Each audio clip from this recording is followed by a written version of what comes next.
Hello, everyone. This is Esper. Glancing over my records of the late last century, I am faced by the events of a certain bitter winter. A murder in a carriage as it sped through dense London fog in the dead of night. Though the victim and the perpetrator were the only ones inside, there were multiple witnesses to the crime itself. However, none could have imagined at the time that such a seemingly obvious case as this would end in such a horrendous manner.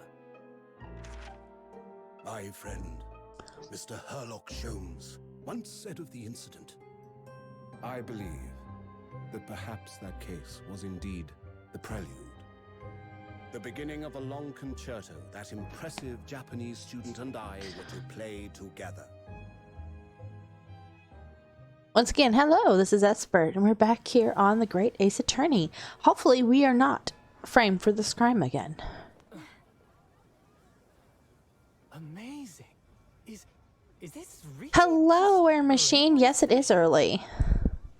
Railway station or not, I've never seen such an enormous building before. Odd hearing voice acting for this. Look at all the steam locomotives. This country is incredible.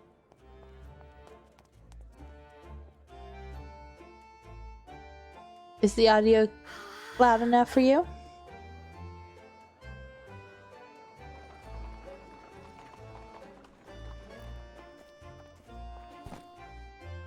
I feel like I'm dreaming. So this is the Okay, capital good. of Great Britain. So, where to? Oh, hello. Climb aboard. I'll take you wherever you want to go. In that case, the Supreme Court in Whitehall, if you wouldn't mind. My pleasure. I suppose you're visiting students from abroad, eh? Yes. Thought so. Well then, I hope you enjoy your stay. And welcome to the centre of the world, Great Britain's mighty capital, London. Is this Paris, France? No, it is London, England is where we're at. Hello, it's great to see you both on here. Yes, it is very early for me to be on.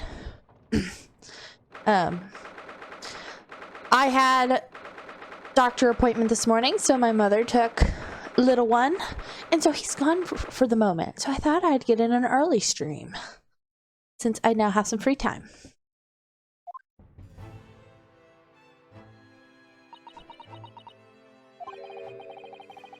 And as always, I'm sorry if I missay anything on here. Sometimes the names throw me off, or I say something not quite right, but we get through it. What an incredible place. It's so imposing. It's almost suffocating. All right, okay. This place is breathtaking. It looks like a fortress. There are some stone buildings like this in Japan now, of course, but they've only been built in a few short decades. In the few short decades since we opened our borders to the outside world. An authentic example like this has quite a different impact, wouldn't you agree? A far cry from the wood and paper most of our buildings are constructed from. It's certainly unfamiliar, but I think there's more to the differences than just construction material. What is this place again? This is the Lord Chief Justice Office in Naruhodo-san, in the Supreme Court of Great Britain. The Lord Chief Justice? We had instructions to report here at this time. If circumstances were different, we were supposed to let the Lord Chief Justice know that we had arrived from Japan. But Kazuma can't. No. So instead, we're here in a different capacity as envoys to report the news of Kazuma-sama's death. Yes. And having delivered his or her message, envoy's duty is done. So we'd have to return to Japan. So they have court in the big clock. That's what it looks like. It's kind of interesting. Lots of gears. If we want to remain here in Great Britain, I have to take Cosma's place as the law student selected for the study tour. Yes, which means you need the requisite qualifications as a lawyer. Which is what I've been studying for. Here in Great Britain, it is the Lord Chief Justice who appoints lawyers. So that's the second reason why we're here. To have you officially recognized as a lawyer. It's the only way that we'll be able to reign here in London. I hope I'm up to scratch. Ah, good morning. Sorry for keeping you. You look shifty, dude. I don't know if I'll trust you at all. I don't like that face. Oh, I trust you aren't too exhausted after your long voyage from Japan. Seems I'm 1 hour, 12 minutes, and 47 seconds late. My apologies. Oh, no, don't mention it. We're never happier than when we're standing around with nothing much to do. How fortunate. So, introductions. I am Male Strongheart, Lord Chief Justice of the British Empire. And I feel like a little mouse under an elephant's foot. Come on, Mr. Narhodo. Don't be a mouse. Okay, Mr. Fire Emblem. Yep. Oh, it's an honor to meet you, Lord Chief Justice Strongheart.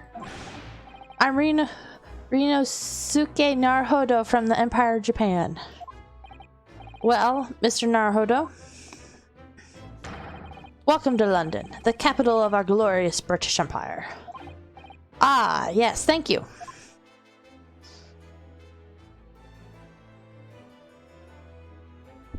Male is a negative prefix, right? I'm not sure.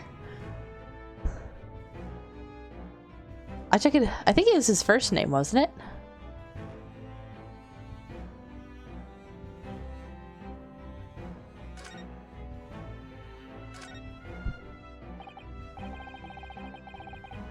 So, what are your impressions of our capital so far? How do you like London?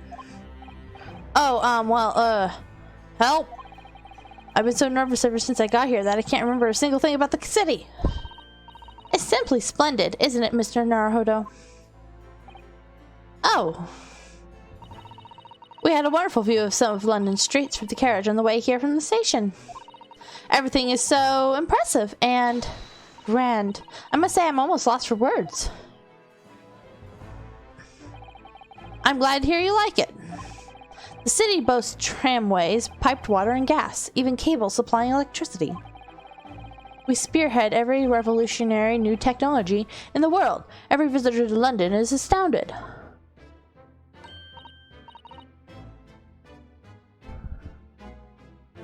Mal is the Latin prefix, meaning bad. Malnutrition, Okay, that's interesting to learn. Oh yes, astounded is the word. Thanks for saving me there, Susatu-san. Everyone seems so jolly and full of vigor. Yes, there's much excitement about the upcoming great exhibition we'll be hosting here in London. Great exhibition? Cultural and technological achievements from around the globe are to be exhibited here in the great city. It will be the greatest spectacle of its kind in history, and I will make Paris's World Fair look like a toy shop. Gosh, I can hardly imagine how magnificent it's going to be. Great Britain's capital city is nothing but magnificent. London is the center of the modern world. Even if you do say so yourself. The sun will never set on our great empire. Perhaps it is fate that in these progressive times we welcome visitors from the land of the rising sun.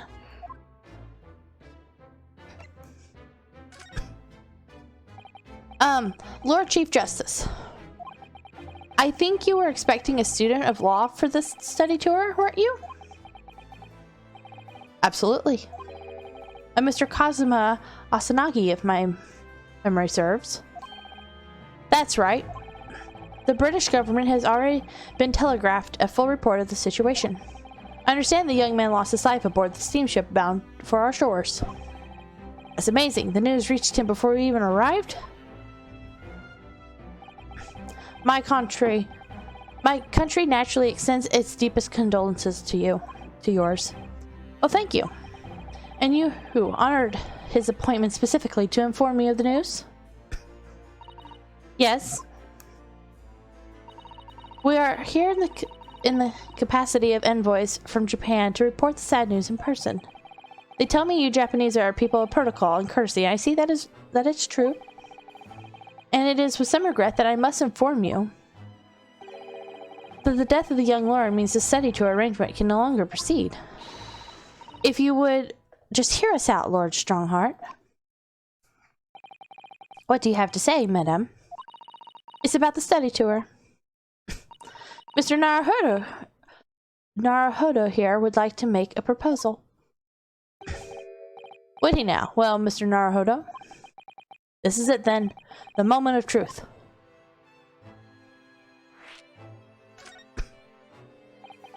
The thing is, Lord Justice, Lord Strongheart, I was wondering if perhaps you would consider allowing the study tour to go ahead. Don't misunderstand me. Britain would ideally like to see the tour go ahead, but without a lawyer from your country, there's nothing to be done. Well, in that case, what if there was someone else? Another lawyer from Japan, I mean.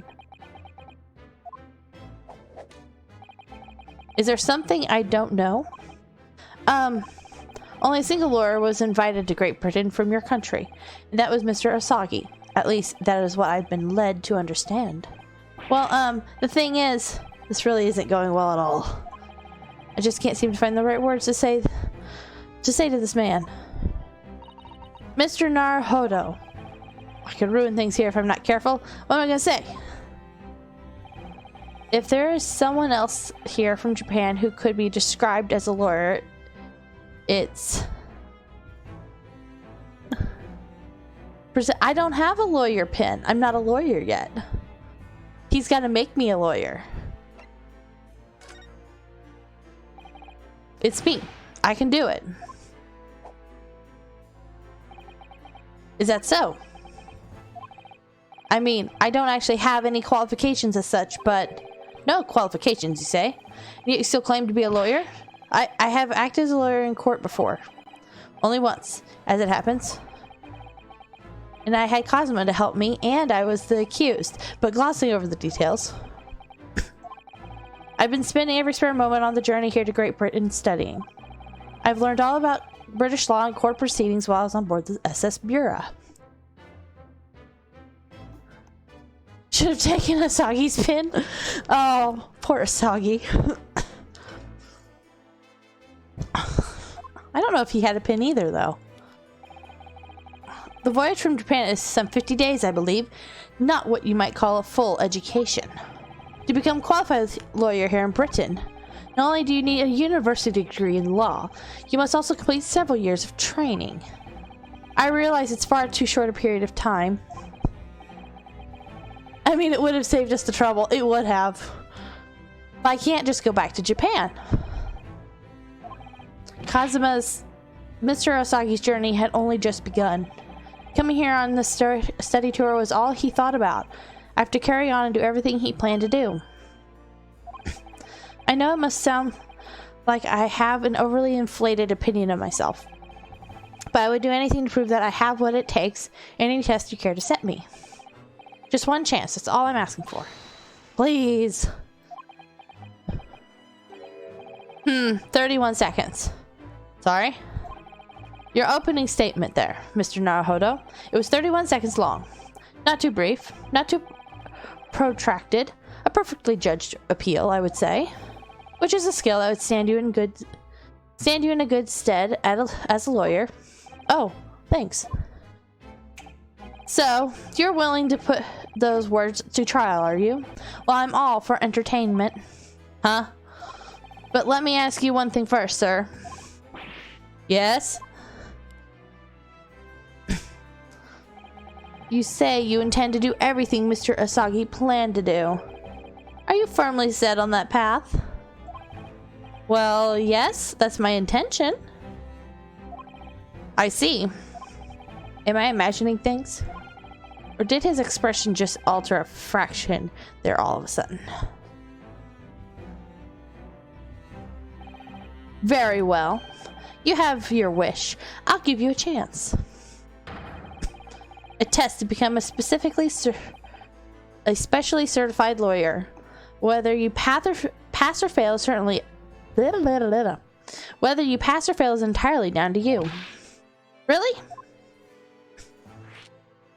Our test. So, what form will the test take, actually? Oh, hydrate.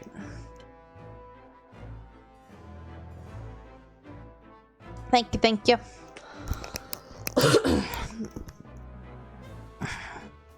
Tell me, Mr. Naruhodo, what do you consider the role of a lawyer to be? Well, defending people, of course. Well said. So let's have you defend someone.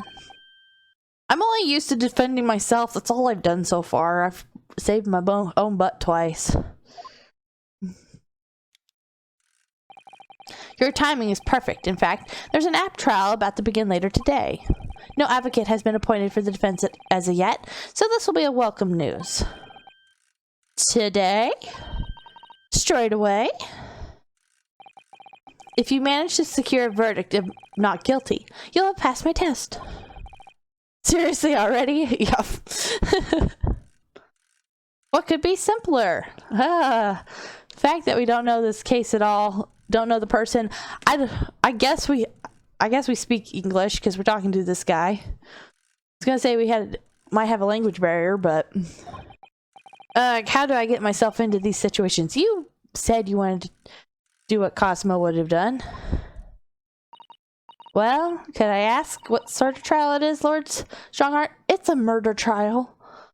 Aren't they usually always a murder trial? Yes. Good question. I remember. It's a murder trial. Yep. They're always murder trials. You're gonna defend Jack the Ripper. Of course it's a murder trial. Yeah. I hope not Jack the Ripper. A murder? Extremely simple case, I understand. You really can't lose. That's easy to say. But I should mention, just in case, if the defendant is found guilty, he will of course be sentenced to capital punishment.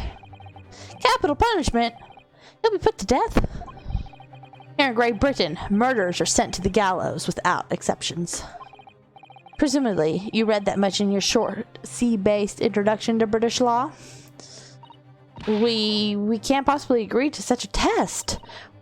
We could be toying with a man's life. I am the Lord Chief Justice, and I've decided it's acceptable. But you can't do that, can you? There's no need to overcomplicate this. All you have to do is ensure that you don't lose. So the defendant may live or die depending on how well I perform in court. If I lose, he'll be hanged. Mr. Naruhodo, you've come to me claiming to be a lawyer. If you want me to take you seriously, you need to prove you're willing to do a lawyer's job. And you say you intend to see through the will of your compatriot, Mr. Asagi? I would like to understand just how far you're willing to go in order to make that happen. What we need to do is just imagine the defendant as myself and get my own butt off a trial again. He's testing my resolve. What's the matter? You've fallen silent. I'm sorry, but time is pressing. The trial begins shortly. I need an answer from you now. What's it to be? What do I say? Do I agree to this absurd test? Of course you're gonna do it, otherwise the game's gonna be done. Alright then, if I have to give you a decision now, my answer is, oh, I can't do it, I can't get the words out. 15 seconds. Your decision making needs work if you want to be a lawyer. That was too slow.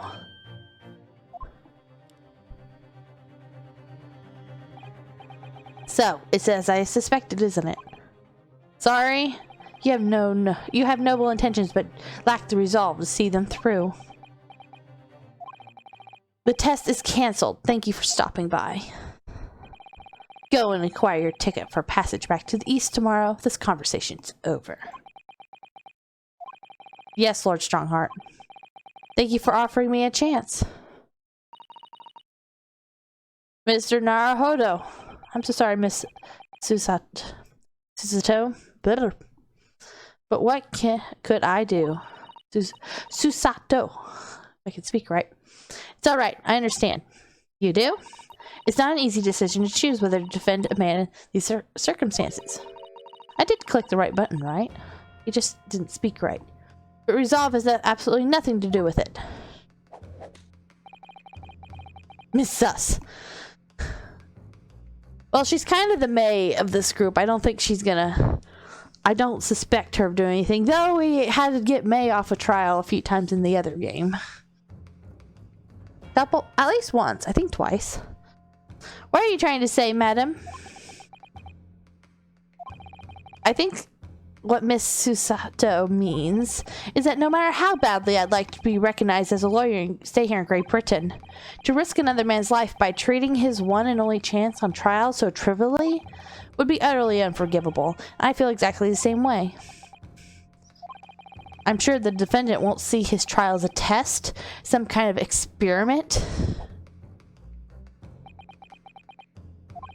A lawyer may fight for his client in court day after day, but for each one of those clients, the particular day they stand in the dock may be the only chance they have to fight to prove their innocence. No, I was wrong. I'm not qualified to do that job yet. I'm sorry for wasting your precious time, Lord Chief Justice. Wait, Mr. Naruhodo. Oh, was there something else? It's approximately 20 minutes by carriage to the Old Bailey. From here. If you leave immediately, you should still be there in time. But I just said that. I was quite serious in what I told you. The defendant in this case has literally no one to advocate for him. What? At this point, he can't hope to find someone to represent him. The trial will begin without a defense. And if that happens, there's only one possible outcome. He will receive the most severe sentence the judge can pass down. But that's awful. But that is the truth. Why does it have to be like this? Please don't expect an answer to every question. The cold hard truth of the matter is that there is only one person now with a chance to save this man from a very miserable end. And that is you. I'm really his only hope. So, what do you say now, madam? Me? What do you mean, Lord Strongheart? You said it wasn't an easy decision to choose whether to defend a man in these circumstances. And I agree, but in my estimation, it is purely and simple a matter of resolve. Oh. Our time is up here. I have a meeting to attend. I must leave in 2 minutes and 16 seconds. So, venture into our great city. Enjoy yourselves.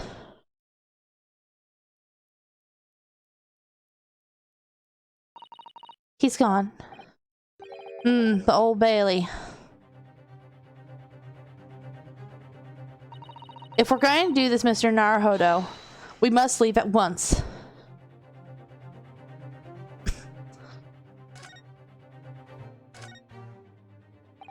Miss Susato, can I just... No, don't you throw me! Careful! From this position, I can perform a Susato takedown in an instant. I know! Mr. Naruhodo, you heard Lord Strongheart. The trial starts imminently. If I need to throw you, I will. You know, you could just say, I think we should hurry to the courtroom. If you need to ask me anything, it better wait until we're at the Old Bailey. Okay, okay. Let's go to the Old Bailey. Yep, we gotta do it.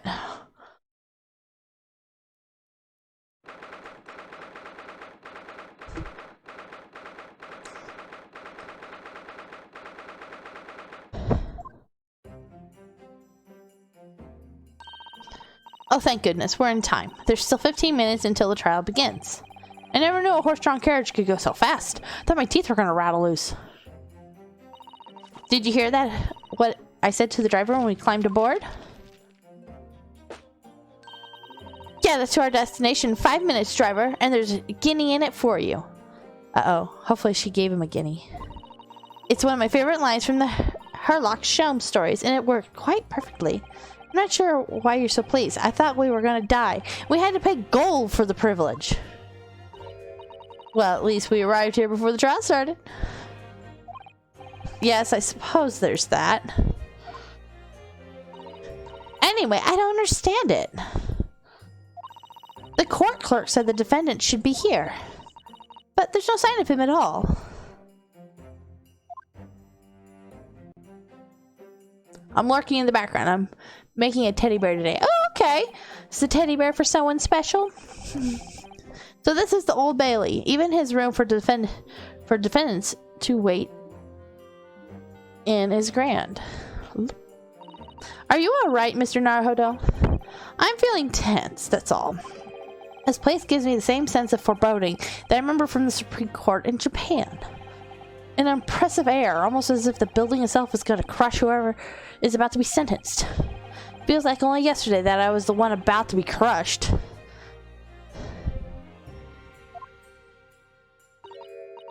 Yes, whoever the man you're defending is, I imagine he's feeling very alone at this moment. Is it by any chance monochromatic? Yes, where a machine isn't monochromatic.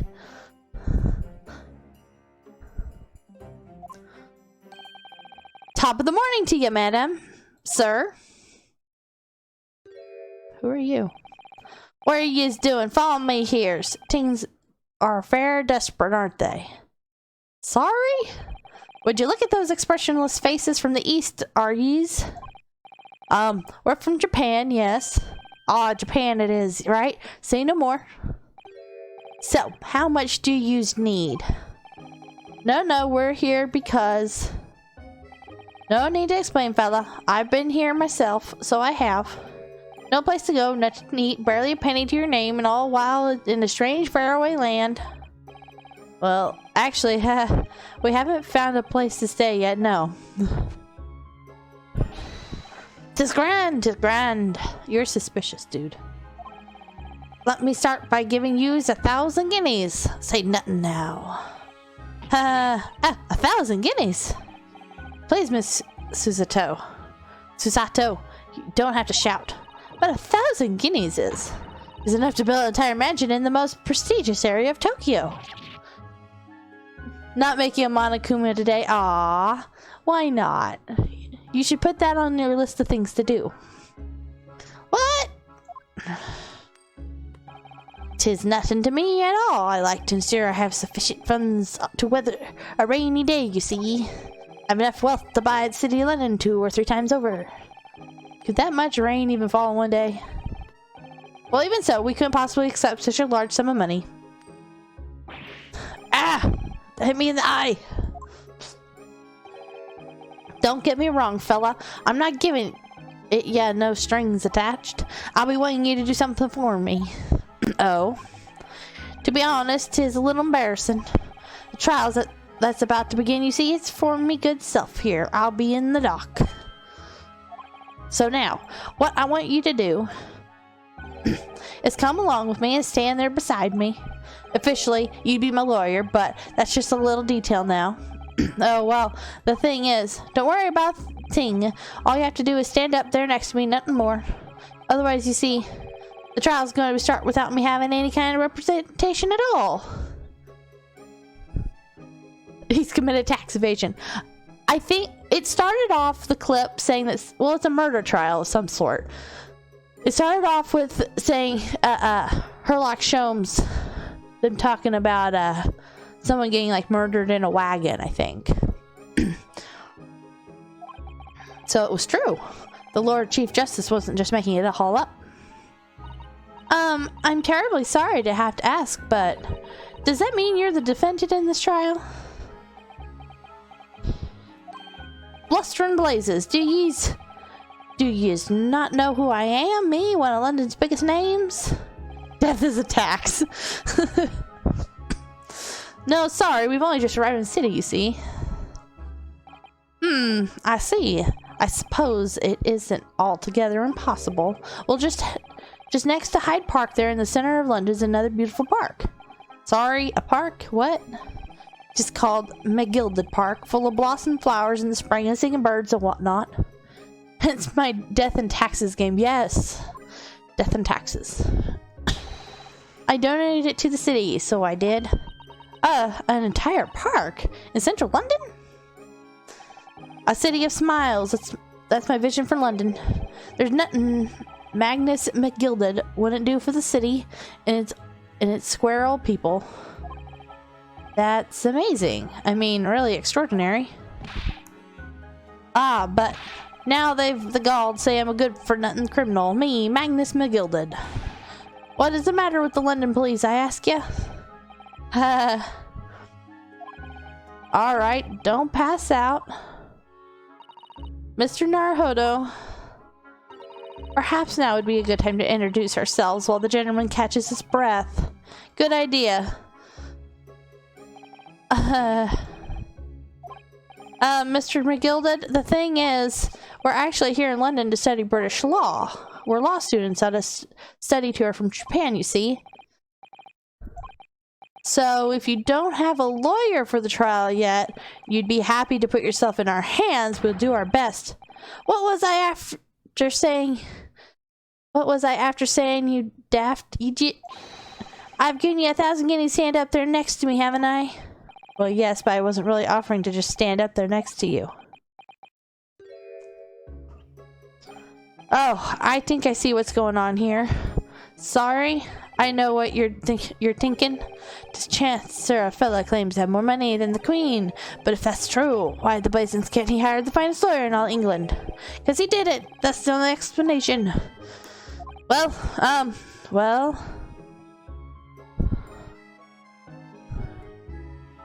I guess that is true. Let's go with that. Yes, exactly. What now?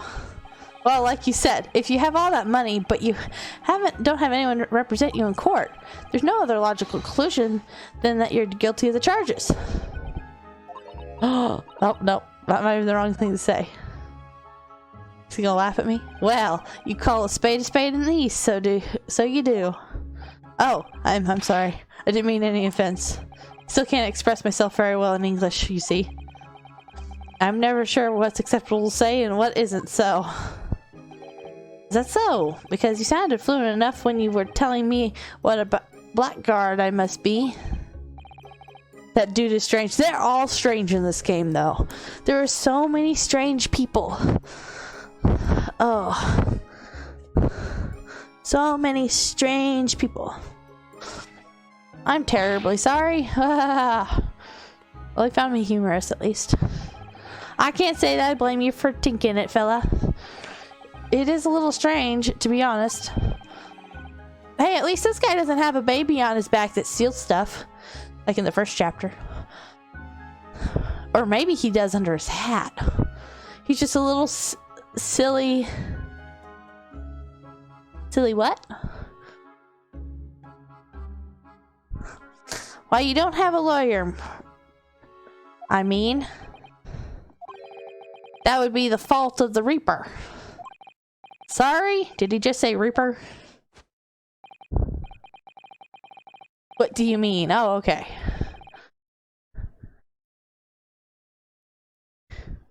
I, the Grim Reaper of the Bailey. Lord Barock van Zeeks. He's the prosecutor. Uh-oh.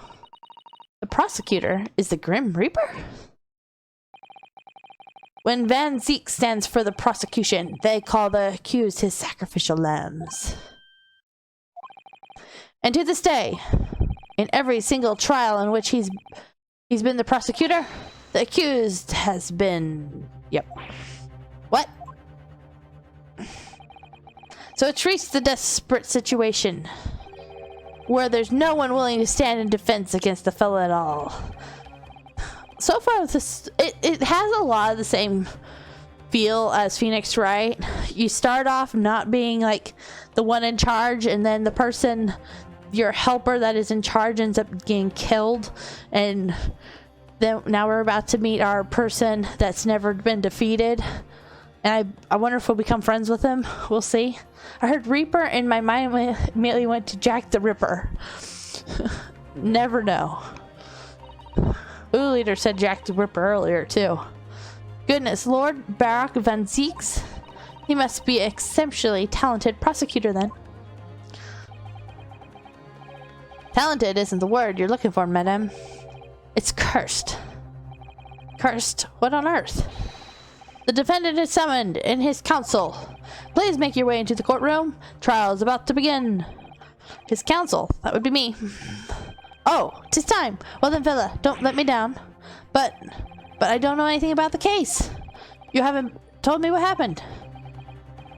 Until you showed your face here, I made up my mind, so I had. Sorry? I checked I'd have to defend myself in there. How would you have that it worked? But then you made an appearance as a student of law, wouldn't you know? 'Tis no accident, I can assure you of that. 'Tis fate. So don't get cold feet now, please.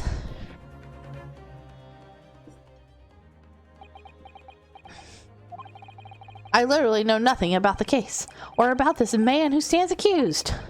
In fact, the only thing I do know is that I can't just turn my back on him.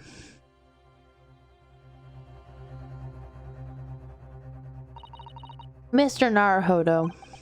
The man has no one. He'll have to stand alone in that courtroom, armed with nothing to defend himself. I know this. What? Well, I guess my character's saying it, but you paid a guinea to get us here in 5 minutes.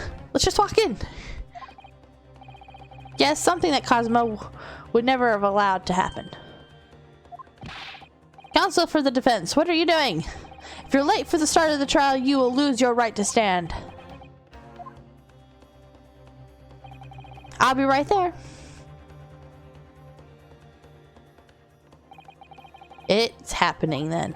My first trial in a British court. I hope you're watching over me, Kazuma, because I have no idea how I'm going to manage this.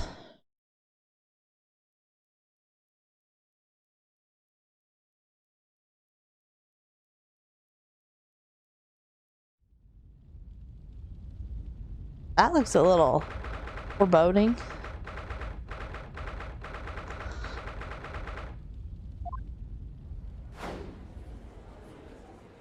Why is there 6 people up there? So this is the highest court in the Great Britain. The Old Bailey. The centuries of history in this place is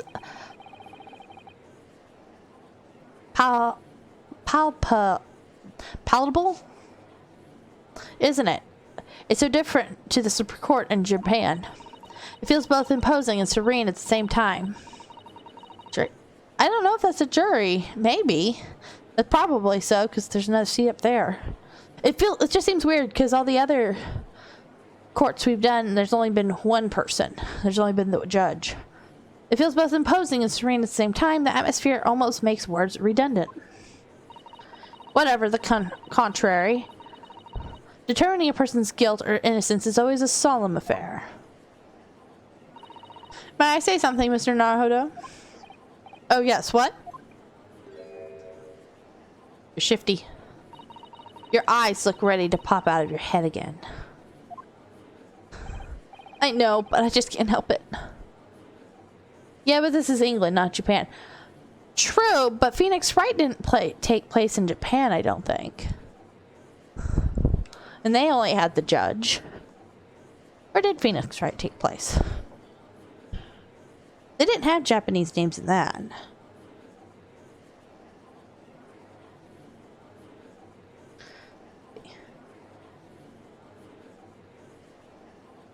Where did that take place?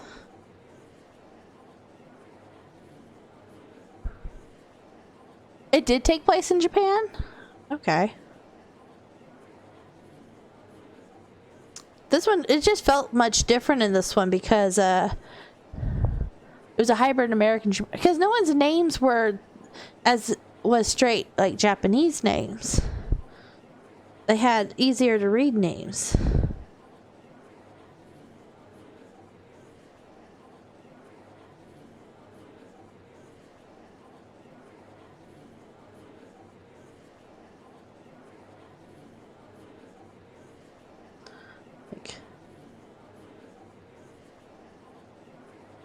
Here.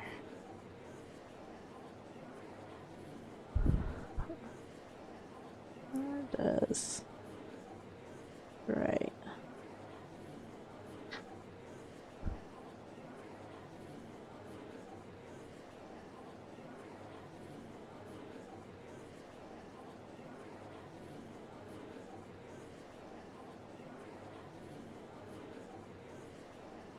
Okay.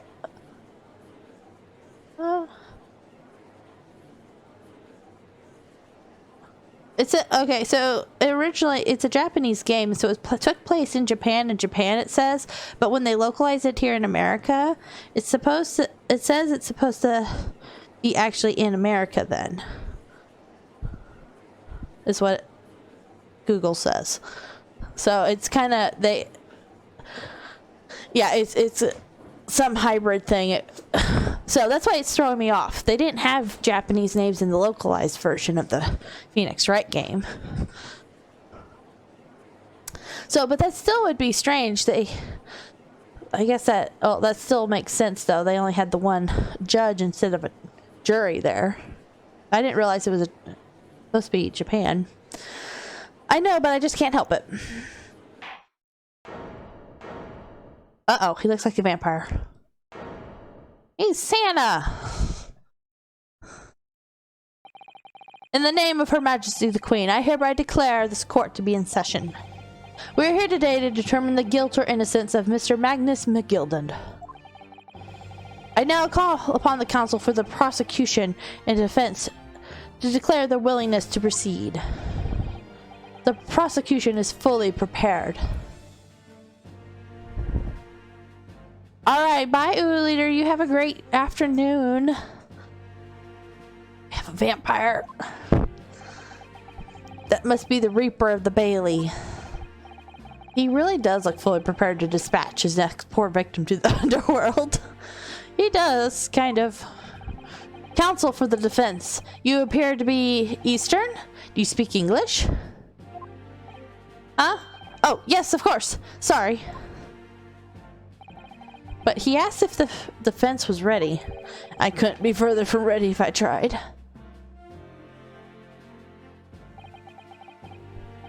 Why do I still get Edgeworth vibes from how he stands and everything? Those eyes please me. Nymphonese? They shroud your fear, your doubt, your trepidation. They run wild, clinging to some phantom notion of courage. The quintessential look of the sacrificial lamb. I can say that. My mouth is just not wanting to work. Quintessential look of a sacrificial lamb. Ugh, a cold shiver just ran down my spine, all the way to the tips of my toes. Now, Mr. McGilden. Yes, my lord? You stand accused of murder, a capital offense. You could be sent to the gallows if found guilty. Are you quite sure you wish to entrust your defense to this foreigner?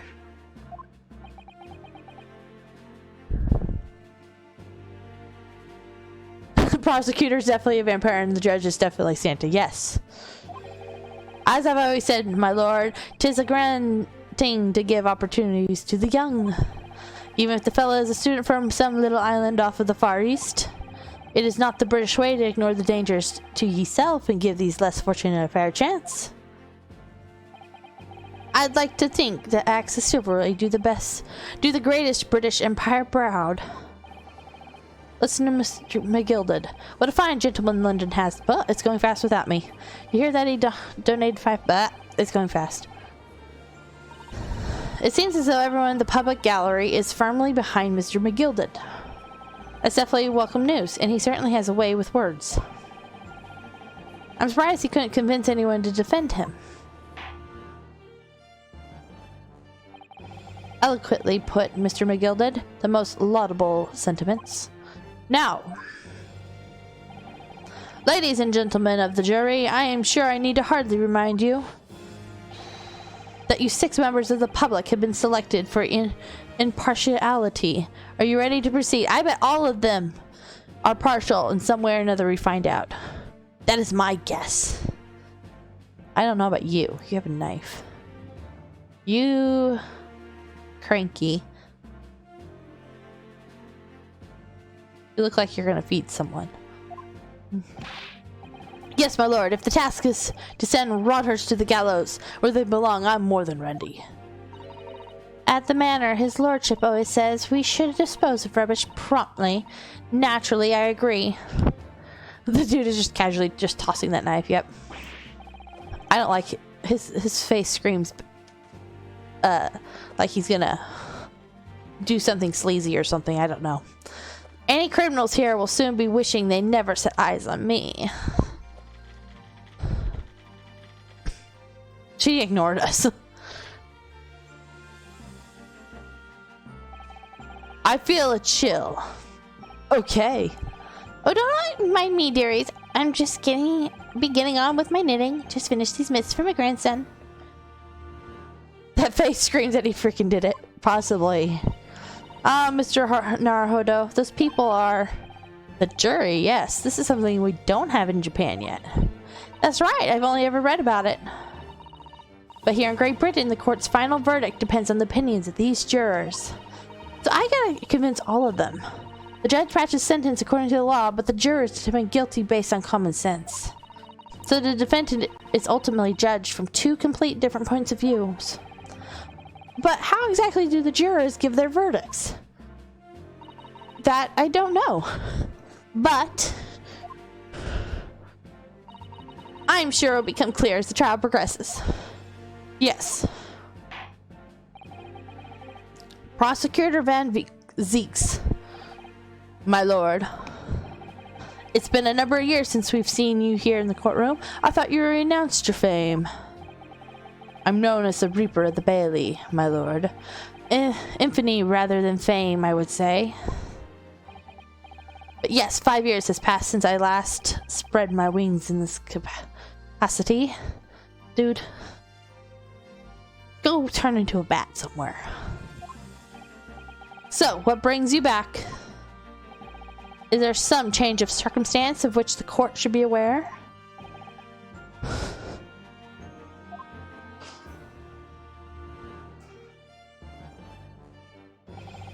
I leave that to your imagination, my lord. Got done sleeping in the coffin. He was ready to come back. So the Reaper has been out of action for 5 years. Why did he have to choose the day of all days to make a comeback? Don't lose heart, Mr. Naruhodo. As you wish, sir. The court nevertheless welcomes your return. Now then, opening statements, I think. A summary of the case, if you please. Certainly, my lord. As your lordship is aware, this is a case overwhelmingly of overwhelming simplicity. We must be the only ones here who aren't aware. He's got a scroll. The incident took place in the late evening, 3 days past. The hour was some minutes after 10. The victim was a maker of building bricks known in the community as the thrice-fired mason. Why is he looks like the knife tosser. Look at those eyes. And he's got same colored hair. Sorry? Thrice? He was a very accomplished craftsman. The bricks he fired were said to be almost indestructible. The victim's corpse was discovered in it omnibus in service on the streets of London at the time. A dagger that had been thrust in the victim's abdomen is believed to be the ultimate cause of death. The dude is also tossing a knife over there. They look the same. Maybe it's his son.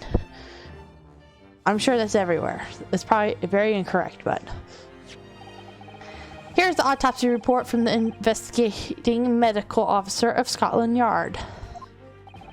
Thank you, Counsel. I shall accept that and the photograph as evidence.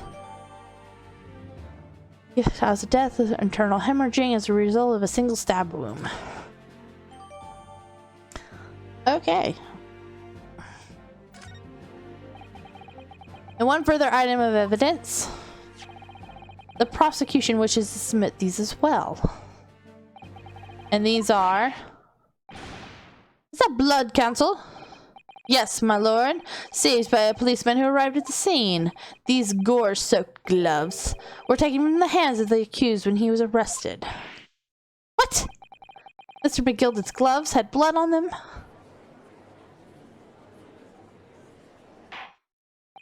Yes, I will accept these as evidence as well.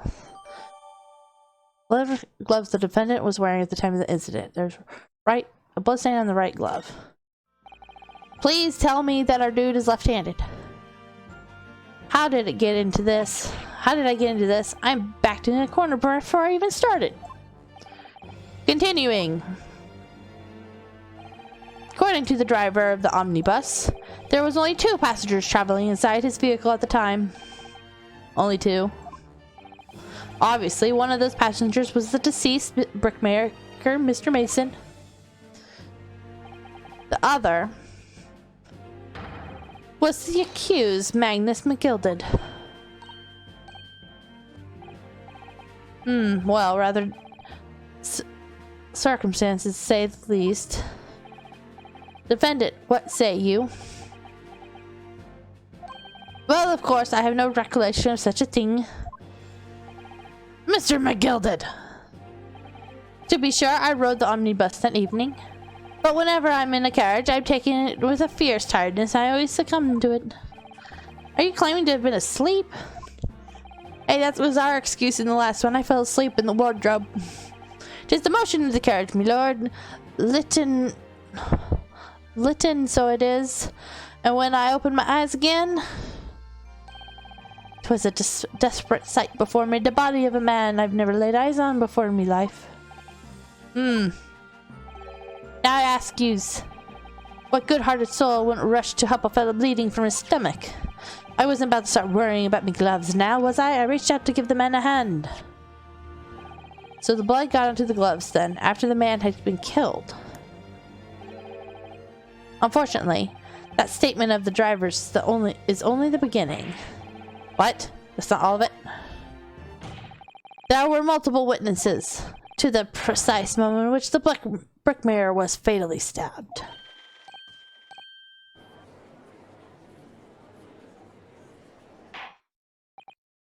Order! Order! Order! When the killing took place, only the victim and the accused were inside the carriage. And there were witnesses to the crime. This is not just a case of compelling evidence.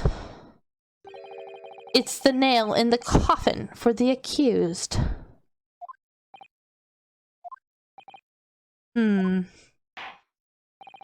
Thank you, Counsel. The circumstances of the crime have been made quite clear. I think we'll hear testimony from these witnesses, first of all. Your wish is my command.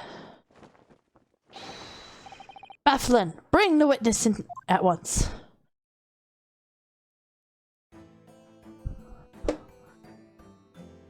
Oh yeah, I forgot we do multiples at once, don't we?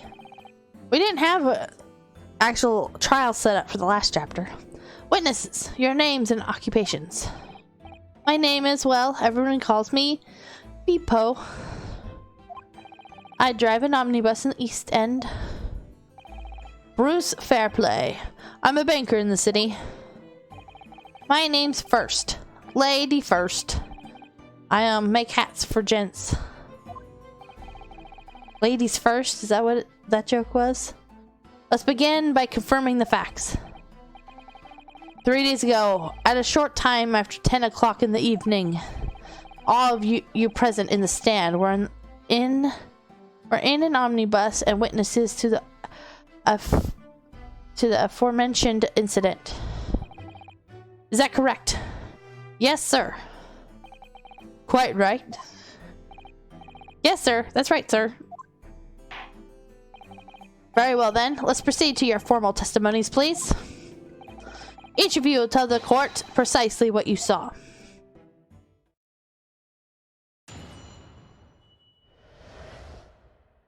What the witnesses saw. It was the last bus of the evening, so I had a few customers. I remember it well. The victim and the man accused of killing him were sat next to each other inside the bus. Then out of the blue, the accused just reached over and plunged a knife right into his gut. I thought it was just the two of them in there.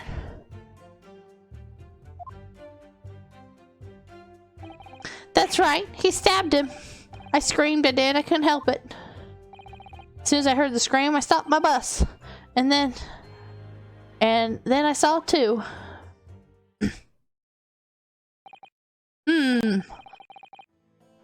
Unambiguous testimony, I might say. Exactly, my lord. These men witnessed the incident in the omnibus with their own eyes. I'd like to ask a question, if I may. Yes, counsel? Well, this testimony makes absolutely no sense to me whatsoever. Why not?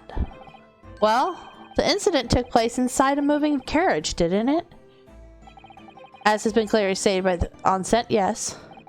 Well, in that case, how could those two witnesses possibly have seen that happen? There's no way they could have seen the inside of a moving carriage. Did that not dawn on you guys? How quaint. I'd read the civilization in the Eastern Island nation was a good century behind our own. But you're here in London yourself. Are you really so ignorant about our omnibuses? Huh? Tell me, Mr. Nipponese friend, have you ever traveled in an omnibus? Well, no. We only traveled in London this morning. No matter.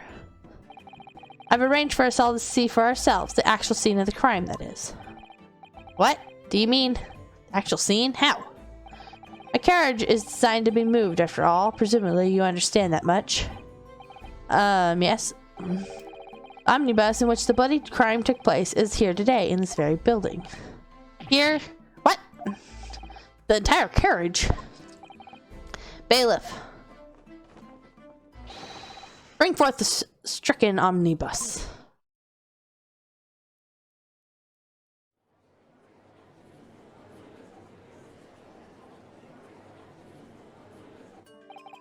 So that's an omnibus? The omnibus? Can't believe they could bring something so enormous in here. Great Britain's courtrooms are amazing.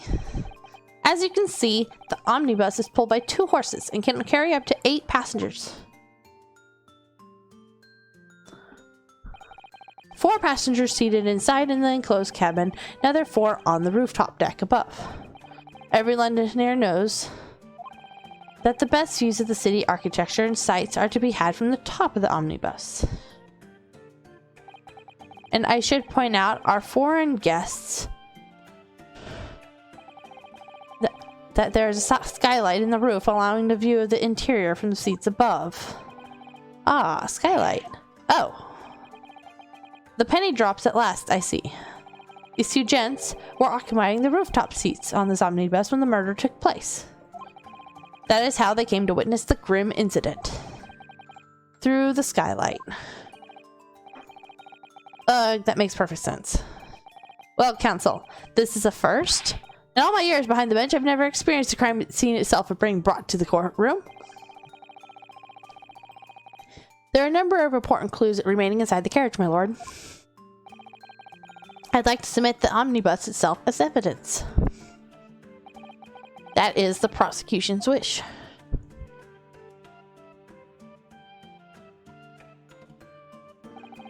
Very well. I see no reason why not. This omnibus is hereby formally accepted as evidence. The 8-seater was committed a crime. There are passengers both inside and on the roof. I can't believe it! The entire crime scene entered as evidence? Yes, Great Britain is simply extraordinary. I could help myself a lot by giving the omnibus a thorough examination, seeing as it's here. Let us continue with proceedings then. Your cross-examination, counsel.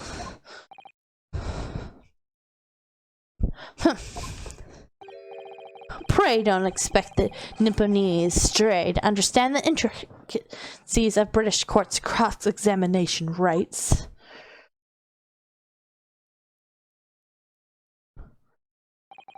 Alright, my first cross-examination in a British court.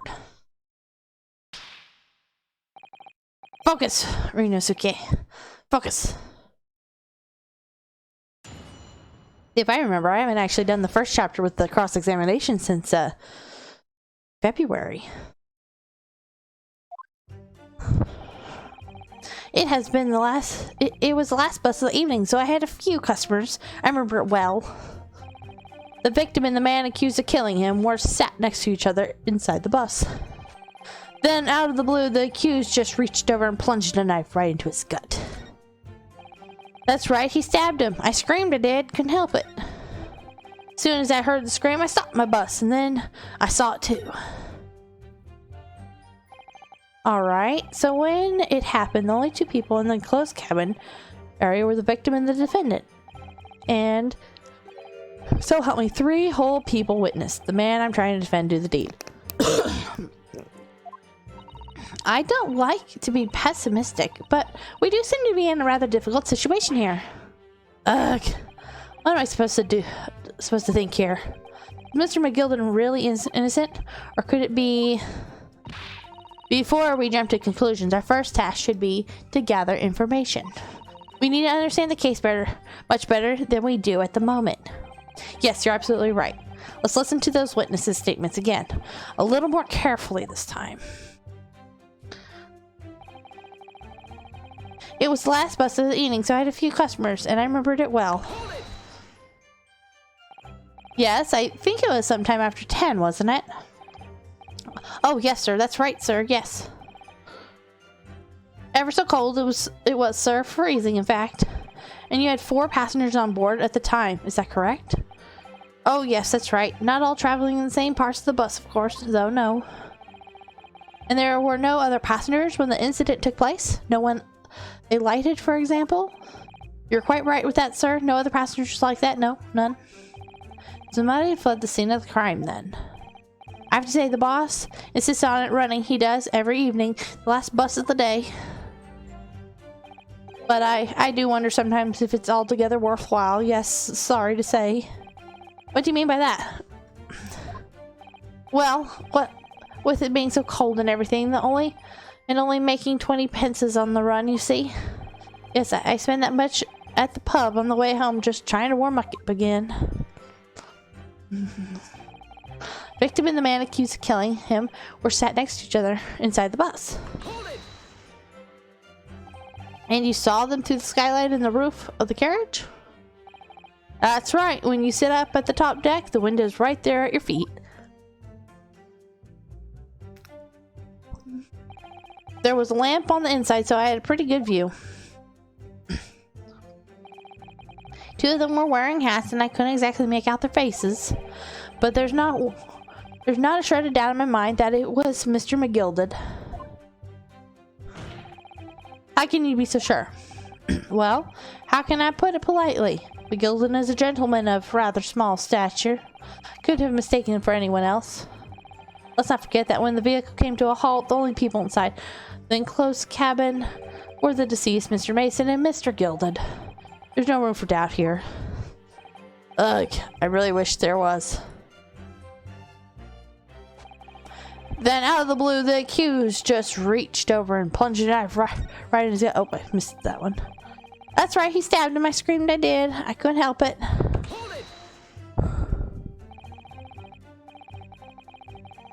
He stabbed him, you say, and you were sitting up on the roof deck, were you? Yes, that's right, sir. I was up on the roof seats. I remember seeing the little gent sitting next to the fellow that was stabbed. I've been thinking about a new hat design, you see, so I was just gazing absentmindedly around.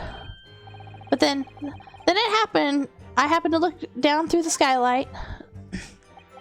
It was sticking right out of his belly. That was a huge, great knife. Huh. A grim sight indeed. Ah, that didn't help me at all. The jury looks like they've even more convinced my client didn't than they were before. That appeared to have made everyone even more dubious that Mr. McGilden is telling the truth. If only we had some evidence to counter their suspicions.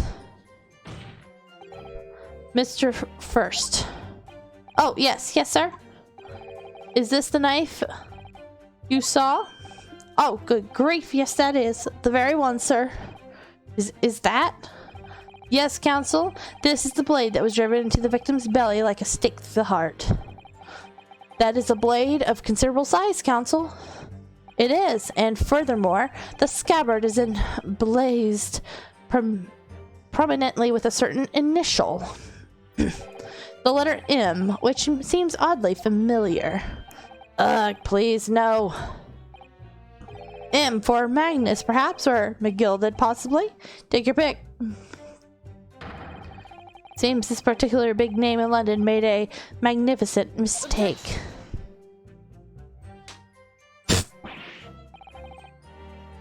But there are imps everywhere. Whenever he's gonna not make a good point, he does a light slap. Blah. Like, yes! Like in Mason! Objection! This blade is far too extravagant for a poor brickmaker to have owned. No, this weapon of murder almost certainly belongs to the accused. M is such a common initial, it is. Ugh. Not conclusive, but certainly compelling, counsel. Murder weapon has been entered into the court record. My lord. Huh? Juror number 3? What's the meaning of this? My mind is made up, my lord. Completely and utterly made up. Made up about what? I don't like the stinking rich. Never have. You look like you're related to the victim in some way. They're always up to something or other that they shouldn't be. Every one of them. And that little leprechaun of a man is no exception. Well, he can't fool me. Oh. What an interesting way to cast your vote. There's no point wasting time listening to any more of this. That's my opinion on the matter anyway. This is precisely what I was about to say. As the foreman of the jury, it's my duty to set a good example of my fellow jurors. No. What is happening here? Let me see. Ah, yes, it seems that's how the members of the jury give their verdicts. With fire? Apparently, yes. White for innocent, black for guilty. As the 6 members of the jury make up their minds about the case. One by one, they each cast a ball of fire into the great scales of justice, as we saw a moment ago. So if those enormous scales fall completely to the black side, does that mean... Let's do our best to make sure that doesn't happen. Now I'm even more worried than I was before. Very well. The court acknowledges the change in the jury's stance. Counsel for the defense, please continue with your cross-examination. This is a nightmare. As soon as I heard the scream, I stopped my bus and then I saw it too. What stuff do I even have here again? Oh, instead of a badge, I have an armband. Where is a defense lawyer through them? Okay.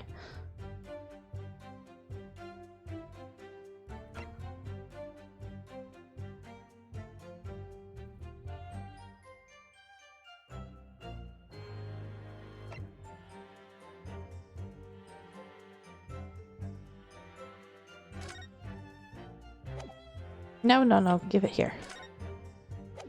No, wrong button.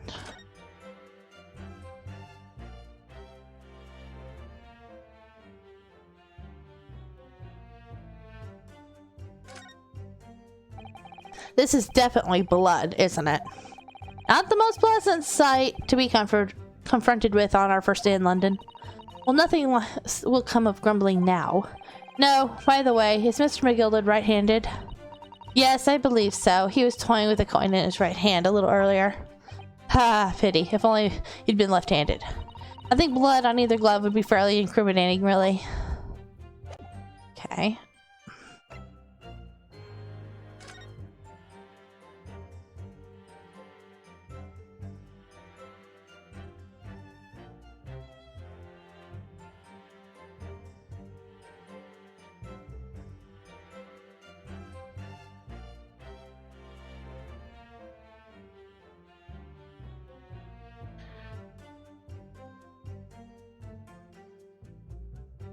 He's missing a button. I wonder if that's important.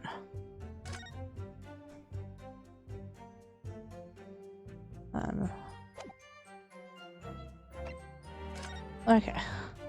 Check the bus out. Phoenix Wright Omnibus. Okay, so they were sitting here because that page is behind them. So they would have had to been sitting right here to have seen it. Well, either way, they would have had to sit there to see it.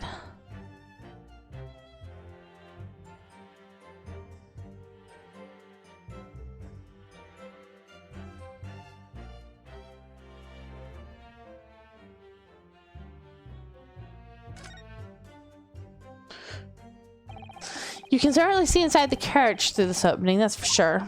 Yes, and there's a lamp in the enclosed cabin, so I'm sure the witnesses would have been able to see quite clearly. That's not good for us.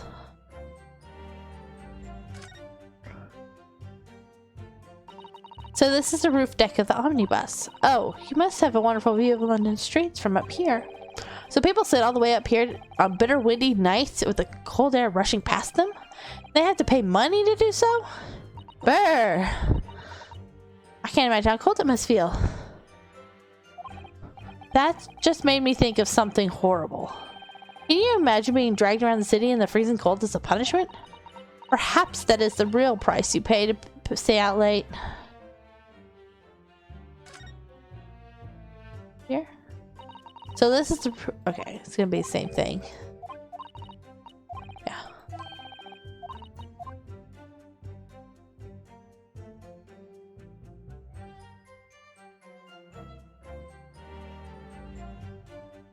That's where the driver would have been sitting.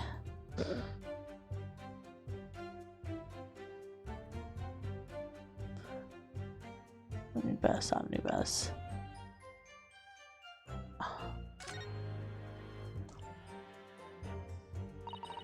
Well, let's open the door and get inside, shall we? It's the scene of the murder. It's horrible. Okay, at least we get to see inside now. Okay, here. Okay, blood. That's blood that's soaked into the seat. The victim's obviously.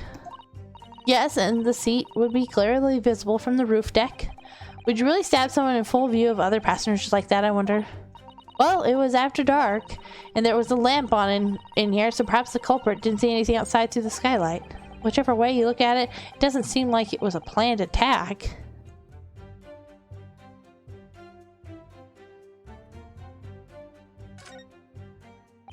Ah, that's a poster for the great exhibition that's due to start 6 months from now. There's a lot of focus being drawn to the Crystal Tower, the centerpiece of the whole exposition. Oh, the Crystal Tower! It's under construction already, I believe. People all over London must be fizzing with excitement at the prospects of such a grand event.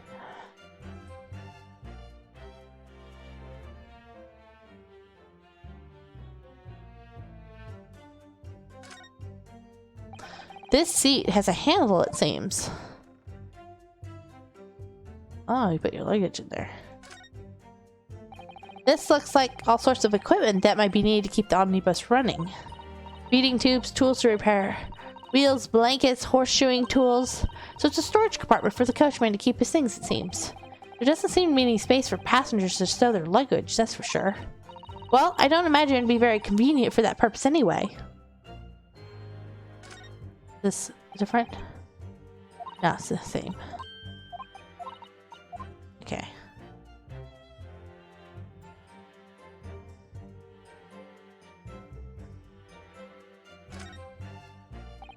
Ah, that's the post for the great execution. Let's do this 6 months for now.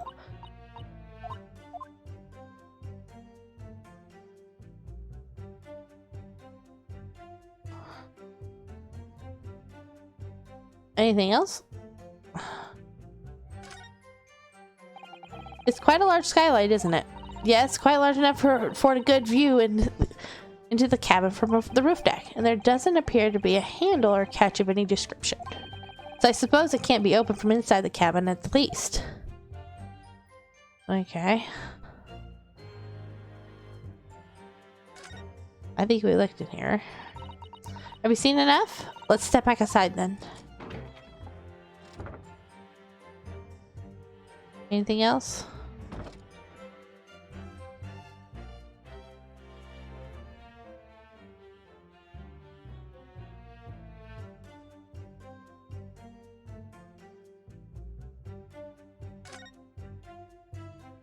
Nope, that's for the skylight. I was wondering if it was a sign. Okay.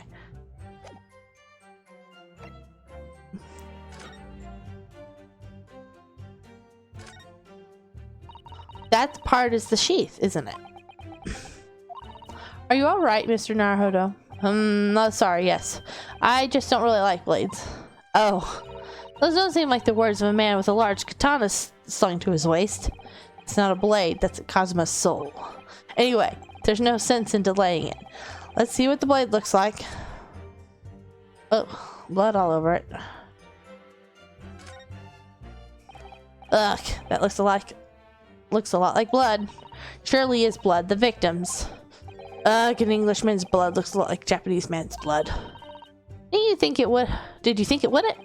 Sorry, it's just that we've only just arrived here in the Great Britain. I'm finding it a little hard to adjust. Yes, I do understand.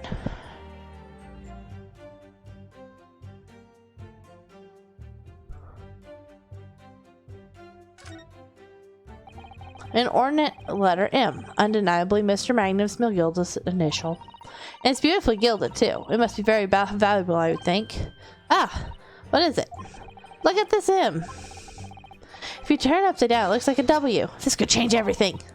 A W? Yes, this is one of those, you know, turnabout cases. I'm sure of it. I'm afraid I don't know it all, but what I'm sure is that this is an M. Oh, well, that idea is quickly squashed.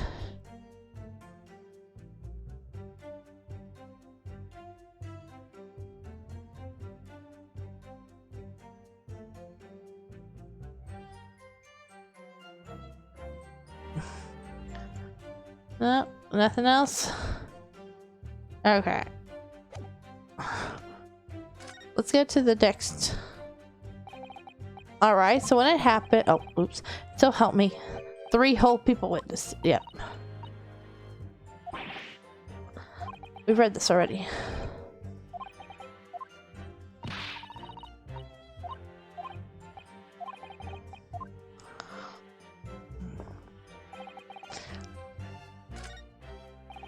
The victim and the man accused of killing him were sat next to each other inside the omnibus. Hold it! And you saw them through the skylight and the roof of the carriage. That's right. When you sit up at the top deck, the window's right there at your feet. Yep.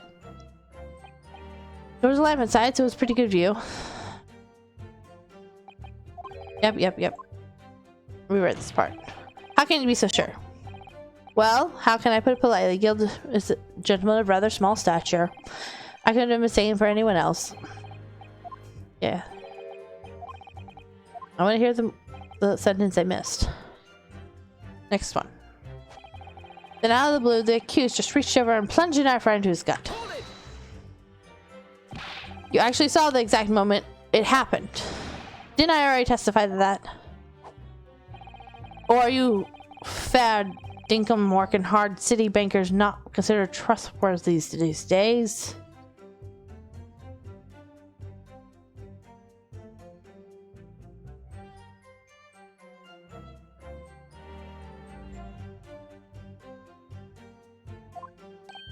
Oh, no, no, no. I didn't mean that. This is no good. I've really got his back up. Perhaps you could tell us what you saw in a little more detail. My lord, if you'll forgive the interruption. Drawer number 2. Go on. Mr. McGilden is a pillar of society and a gentleman. Gentleman's word should be sacrosanct. However, those of us in service know we must accept hard truths. Wait, what are you about to do? Dispose of the rubbish. What? I'm still trying to talk to this guy. No. I don't wish to cause offense, but I do like to eradicate all traces of filth and grime. The granny's gonna be the only one that holds out for us. I painstakingly typed every word uttered here today and cross-referenced all the facts. As such, I am now in a position to draw the only logical conclusion.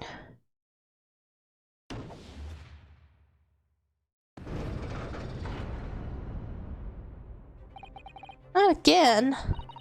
That's 4 out of 6 jury members who've proposed a guilty verdict. There are only 2 left. We've had it. Every time I press these witnesses for information, it just makes the situation worse.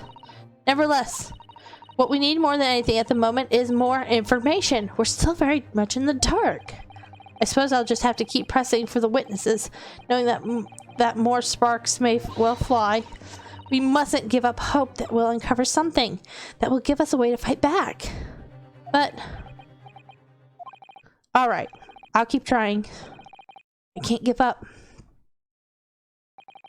I just need to keep calm and listen to the witnesses' statements again. That's right, he stabbed him. I screamed, I did. I couldn't help it. As soon as I heard the scream, I stopped my bus, and then I saw it too. What exactly did you see? Oh, well, sir, that would be the passenger, sir. Yes, collapsed on the floor. He was. No, he didn't collapse on the floor. By the passenger, obviously, you're referring to the victim, Mr. Mason, the brickmaker. And the other passenger had that knife in his hand, like this. No. By the other passenger, obviously, you're referring to the accused, Mr. Magnus McGilded. And then he plunged it down like this. You didn't see it before. Stabbing the other passenger in the belly. What? He didn't see that. My lord, I wish to speak.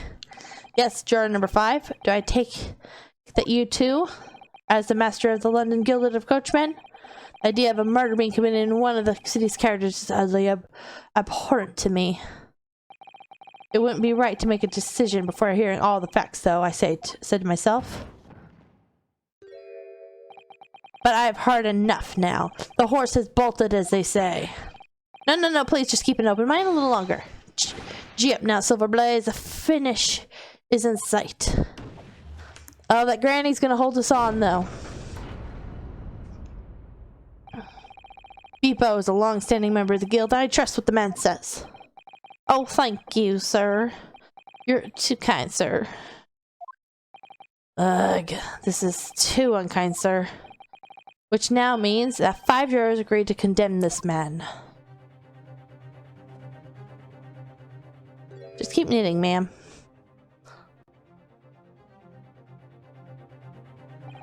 Madam Juror number 6. Yes, dear. What can I do for you? You have heard the testimonies of the witnesses in the stand. Oh, yes, I certainly have. Still got my hearing, you know. Then pray tell, why are you yet to pronounce your first leaning? Well, dear, the thing is, I'm a creature of habit, me. I always go to the park at around this time of day and sit at a nice bench and get on with my knitting. There's a lovely little park just near there that where I live. McGilded Park, it's called. The gentleman donated it to the city, you know, to put a smile on Londoners' faces, he said. I can't imagine such a fine young gentleman would have it in him to take another man's life. He's always doing wonderful things for the city. That's right, a man like that wouldn't stab someone, surely. Mother, may we go to the Gilded Public Library later and borrow some more books?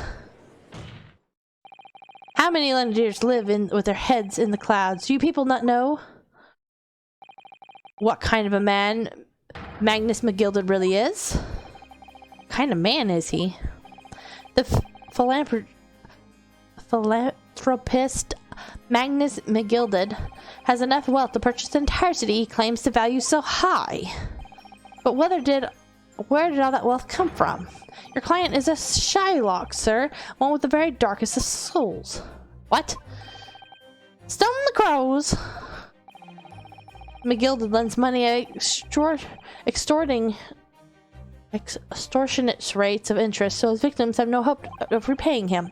When they default, he takes possession of everything they own. He's a vulture that preys on the weak. I've never heard any mention of that before. Your faculties haven't deserted you, I'm sure, ma'am. So, has this thought not crossed your mind? Would a man wealthy enough to buy London in its entirety not have a carriage of his own? What possible reason could this man have had to make use of a public omnibus service? You're not saying that the victim, a poor brickmaker, had next to nothing to his name, save considerable financial liability? It will come as no surprise that his creditor was the accused Magnus McGilded. But let it also be known that the very day Mr. Mason was killed was the final repayment date for his debt. Good gracious. The brickmaker was destitute. He had lost his house. He was not a shilling in which to repay his debts. And in the end, this pitiful soul had the very last thing he owned take away from him, his life. By the merciless philanthropist, pretender Magnus McGilded. I don't believe it. If I might add something briefly, Miss Susato, you claim that the victim has been lent money by Mr. McGilded, but where's the evidence to support your claim?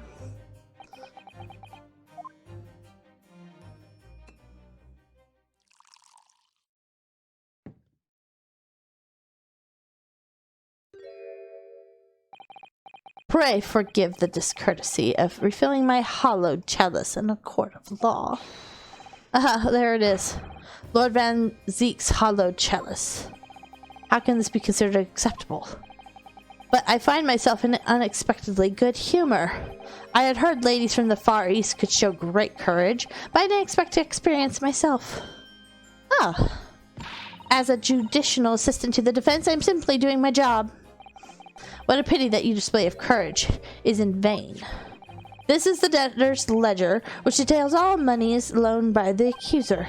You'll find the victim's name clearly recorded inside. Oh. Allow me to present this ledger as evidence. And pray forgive the discourtesy of raising my chalice in a toast to the enigmatic East at the same time. A marvelous toast, Counsel. I will gladly accept this new evidence.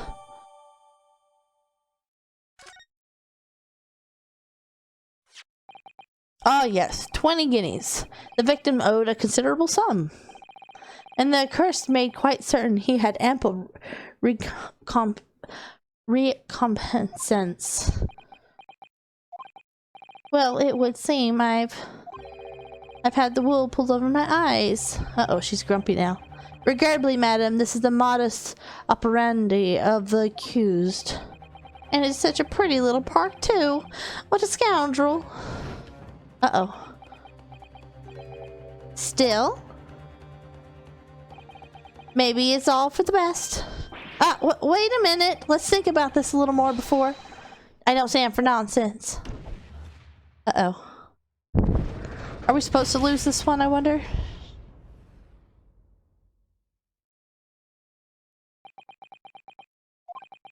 That was it. The last juror's decision.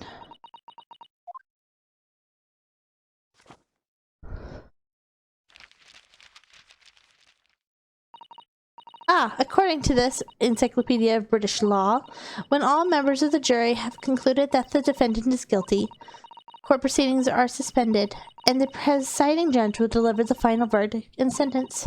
That's what it says here. The final verdict. It's over then. Oh. There's a footnote, though. A footnote? However, the defense... All 6 members of the jury are now in agreement in the case.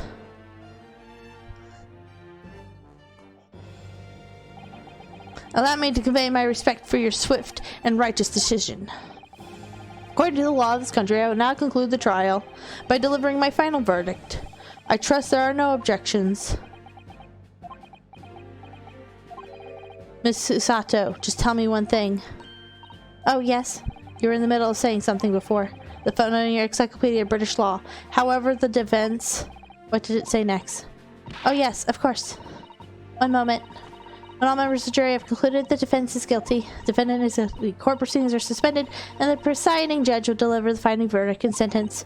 Then the footnote says, however, the defense has the right to demand a summation examination of the jurors at this point. A summation examination? Objection! A summation examination. From which century has that tome you have there been resurrected? Ah. Judging from the bindings, I would say that the book is at least 50 years old. Any modern text of British law wouldn't even give such an antique procedure a mention. It's a relic, long forgotten, and certainly no longer practiced.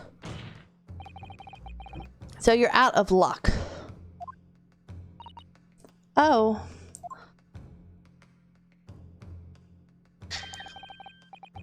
What even is it, Miss Susato? This so-called summonation examination. Oh, one moment, and I'll read about it.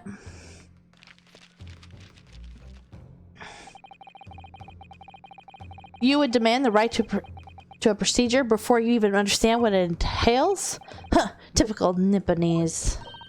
Alright, Mr. Naruto, I think I understand. It seems that under this procedure, we would be able to appeal to the members of the jury. To do that, to do what exactly? Appeal to them to change their landing and reverse their decisions. It says here that, if successful, the proceedings of the trial must be resumed. Make them reverse their decisions? Yes, and time goes by, barristers would use a summonation examination to attempt to influence the jury's decision. But that procedure became something of formality with no practical benefit, really, so it rather fell out of use. I wonder why.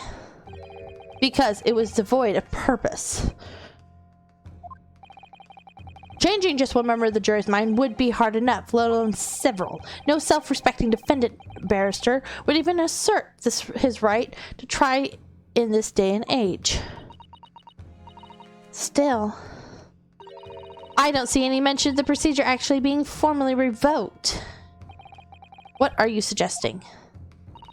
I'm suggesting that although it may be antiqued and largely forgotten, it isn't yet extinct. What do you think, Mr. Naruhodo?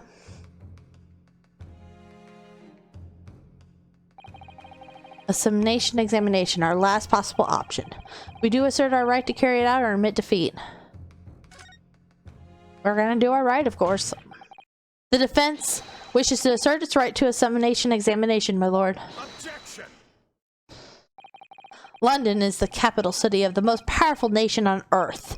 We have duty to the world to exemplify the very highest standards of judicial procedure. Summonation examinations are an embarrassment that should remain buried. But it is our right. It's our right. I believe it could prove vital in this trial. The defense petition is perfectly valid. The court will proceed with the summonation examination. This is madness. Foreman, are you and the remainder of the jury ready? Well, I'm not, there's no mention of this in the letter I received, you see, so... All members of the jury will be asked to explain on what grounds they have reached their decisions. On what grounds? You must all justify your decision and explain why you believe the defendant to be guilty. Well, my lord, you're rather putting us on the spot. This is most irregular. No mention was made of this before. I don't really hold with all these justifying larks. That seems to have thrown the jurors off. Seems none of them have experienced this before. Alright then, the examination. A defense procedure no practicing lawyer has attempted for years, is it? Well, just maybe. It might be the opportunity we've been looking for. To turn this trial around. So be it then. Ladies and gentlemen of the jury, the court hereby calls upon you to state the ground on which you find the defendant, Magnus McGilda, guilty of this most serious crime.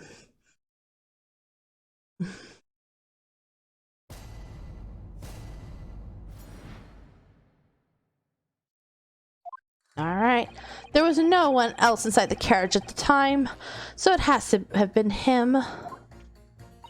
I trust the driver. He has an excellent memory, it seems. 4 passengers with fares totaling 20 pence. He stuck the chap next to him just like this. Brazen, I must say. Absolutely brazen.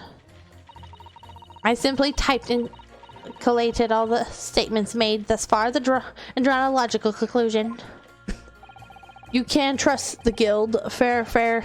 It's in our motto. We haven't raised prices above 4 pence for years. Well, that doesn't make... That's not fair, because he made 20 pence, so that he charged each one 5.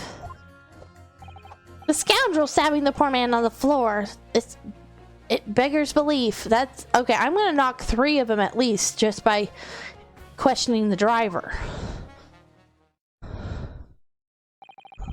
I'm starting to wish I hadn't pushed for this now. Some of the jurors don't seem to have wonderfully formed arguments, though, do they? Well, let's see what we can do. We need to get these 6 people to change their minds. I'll have to throw everything I can at them and use some very persuasive language. Just a moment, Mr. Naruhodo. Okay, I consult her book. According to my book, that's not quite how it works. Oh? I thought I was going to have to thaw their icy minds with some heartwarming rhetoric about the defendant. Unfortunately, once the jurors have decided the defendant is guilty, they're unlikely to heed anything the defense says. But then, they've reached their conclusion by their own reasoning, you see.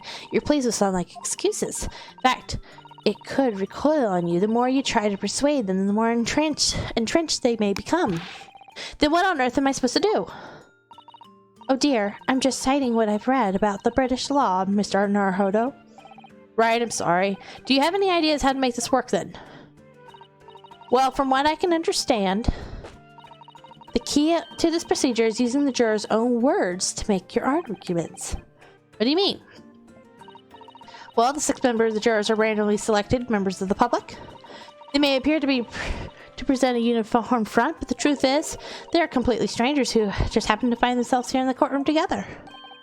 And that's the way to break them down, you mean? Yes, exactly. We must listen very carefully to each member of the jury says, and see if we can identify any contradictory statements. If we can then contrast the statements and pit the corresponding jurors against each other. I see, so it's contradictions in what 2 or more jurors say that we're looking for. In a way, then, this is similar to a regular cross-examination. Oh, yes, I suppose you're right. Fine, contradictions in their statements and pit the jurors against one another to break them down. Alright, I might be able to pull this one off. No, that's not right. I have to pull this off. Can we start proceedings, counsel? I would ask that you take a stand for this. I'm expecting a clear and concise rebuttal. Yes, my lord.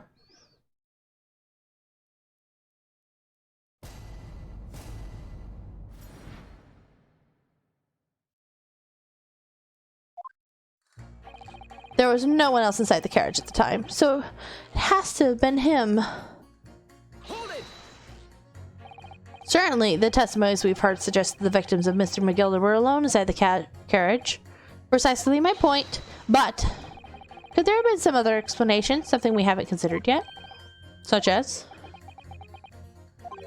Perhaps that's something we could, all work out together now. Now listen here, maybe you don't know things are worked around here because you're from foreign clime, but we're here to form our opinions as individuals, and I have. Okay. Oh dear, he doesn't appear to be in the mood. Okay, so not him yet. I know I want to do the girl, the maid against the... Okay.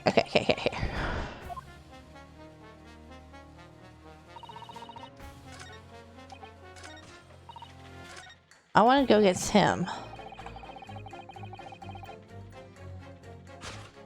Him? Against her. Objection. These two statements clearly contradict each other. They do? Explain yourself, Counsel. Me? Oh dear, what have I said? I swear to Silver Blaze's name and main, I haven't the first idea what you're talking about. According to the group testimonies you've heard so far, there was 4 passengers on the omnibus on the night in question. According to the coachman, Mr. Bebo, who took 20 pences in fares. Quite right, I have this precise details typed here neatly in front of me. The juror number 5 also told us the following. The fare for omnibus is always 4 pence. That is a fair and convenient single price, just the way London's carriages should be operated. But that doesn't add up at all. And in fact, it leaves a glaring discrepancy in the facts. Why, man, why? 4 passengers paying 4 pence each? If you do the multiplication... it would be 16 pence. Exactly, as I said, it doesn't add up. The figures are different. 4 pence, in fact. Or precisely 1 person's fare.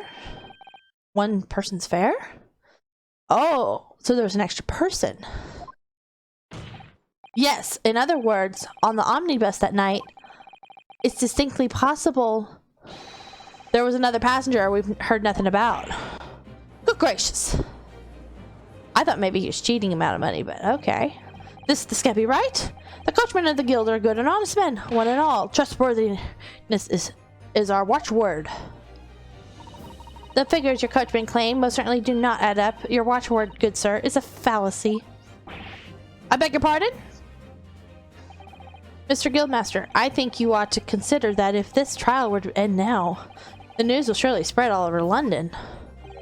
The news that one of your coachmen tried to hide the fact that he let nefarious characters ride his omnibus. Ooh. Alright then, how do I make it so this miserable trial doesn't end, huh? Well, according to my book here, you simply launch a ball of fire into the innocent side of the set of scales. Now hold your horses there, coachman. We were all in agreement. Why do you have to go in? Wait till I get my hands on you, Bebo.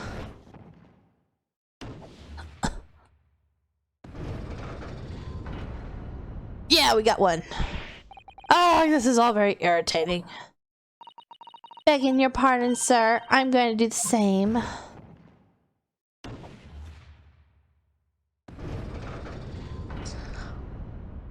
I got 2.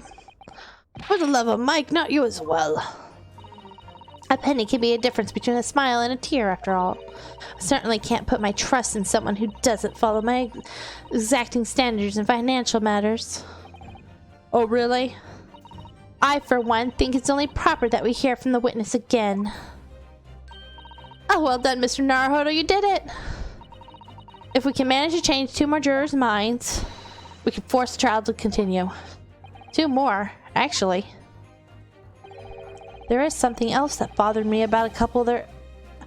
Yeah, the stabbing with the girl saying being stabbed on the floor. Then what? That's where you must strike next. 2 more against each other.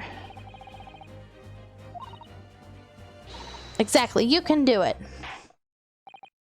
Well, the scales of justice have shifted, but they still weigh heavy on the side of guilty. Counsel, you have the floor again. Continue with your summation examination. I'm changing my leading to innocent. I'd like to hear what the slipshod bookkeeper has to say for himself. Okay, we're gonna pit him against her. Objection. Those two statements are completely contradictory. What? Explain, Kensel. Post haste. Oh, dearing me. I was only knitting a jumper for my other half. For my other half. I thought she was doing something for her grandson. What is all this claptrap? What does contradictory even mean, I ask you? We've heard from more than one witness that they allegedly saw the actual moment when the defendant stabbed the victim. Now, out of curiosity, juror number 3. What? Can you see that I'm busy here? How would you say the defendant stabbed the victim? What sort of motion was it? Oh, want me to test me, do ya? It was like this, struck the fellow next to him without even getting up, just like the prim banker said. Yes, that was Mr. Fairplay's testimony, quite true. Now then, juror number 6. Oh, is that me? Is it? What can I do for you, young man? How would you say the defendant stabbed the victim, madam? Oh, well, dear, as far as I understand it, he was like this. He stabbed the poor man after he collapsed on the floor. The coachman said so. Now don't move. Take a look at those 2 jurors. He stuck the fellow next to him without even getting up. And he stabbed the poor man after he'd collapsed on the floor. Why, never. They're stabbing in totally different directions. What? Well, bless my stitches. What a muddle. What this tells us is that there's a strong possibility one of the witnesses isn't telling the truth. Oh. But why? Why the dickens would he lie? I don't know that yet, but what I do know is that if the trial ends at this point, we may never find out. We may never know the real truth. Ladies and gentlemen of the jury, can you really let that happen in all good conscience? Lies, you say? Oh, dearie me. I can't hide people telling lies.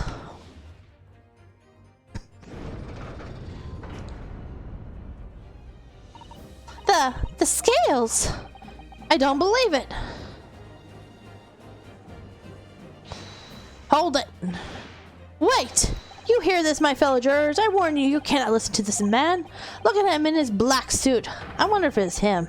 He's clearly some devious Eastern sorcerer using magic on all of us. If I could use magic, do you think I'd be putting myself through all this? Answer me, dark jinx. Huh? Me? What exactly is the problem? What of it if 2 witnesses have slightly different recollections of events? What of it? Let's say the Shylock did stab the victim. He sat next to him on the omnibus. This young lady dandy saw him do it. And now let's say the victim collapsed on the floor and then the Shylock stabbed him again. The lady saw him do it too. Well, what's to say it didn't happen like that, huh? Who are you calling a dandy, sir? Why, I should take the knife to you. Well, who are you calling old? Why, I should take this needle to you. Ugh, they're ready to kill each other now. Well, I want to present the death certificate thing. But could the foreman of the jury be right? Did the 2 witnesses see 2 different moments of the same crime? It's out of the question. Unfortunately, Mr. Foreman. Huh? What is it? You dark jinx. Come on, out with it. What you're suggesting is impossible. It's out of the question. What? What are you talking about, man? How could you possibly say that? You don't realize that I'm only doing my job. As a foreman of the jury, I have a responsibility to steer everyone in the right direction. Now, where's your evidence, man? That's what we want to see. I say the 2 witnesses saw 2 different moments of the same crime. If you say that it's out of the question, show me some proof. I have proof. Looks like the only way I'm going to convince him is to present with something he can't dismiss.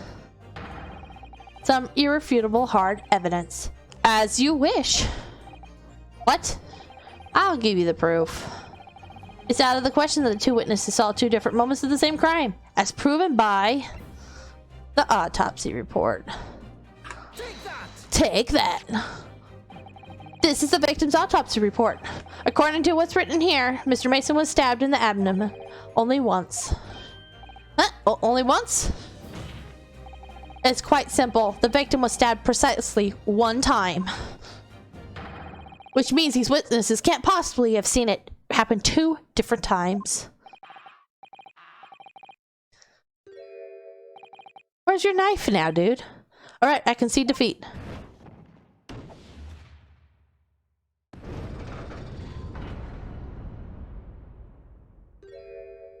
We did it. Wait, that means 4 jurors are now leading to not guilty.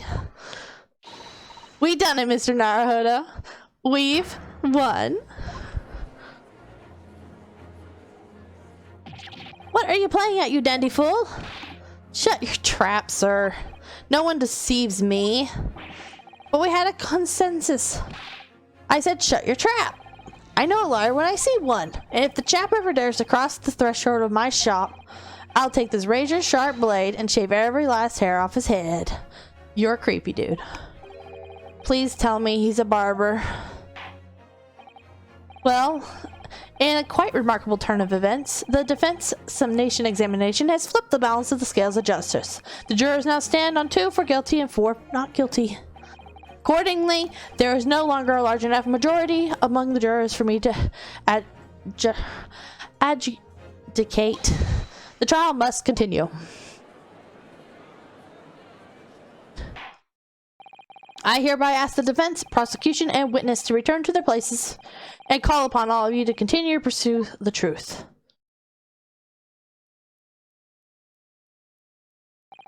So, Lord Van Zeeks, continue to substantiate the case for the prosecution, if you please.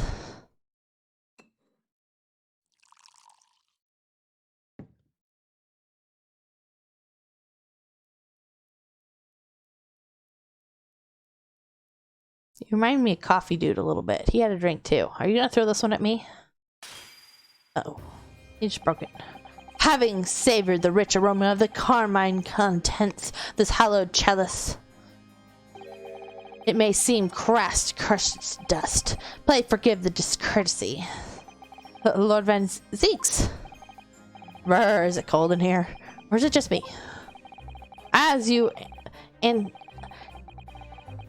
antique tome no doubt says, the prosecution may not speak during summation examination. So I honored a deathly silence and I listened to the charade. It seems I overestimated the intelligence of the jury. Well, no matter. There is nothing so hard to prove as self-evident truths, it would seem. No, and why else would we grace a courtroom with our presence after all? So, let us proceed to the next round of battle. Lost the cape. Bring forth the witness once more time.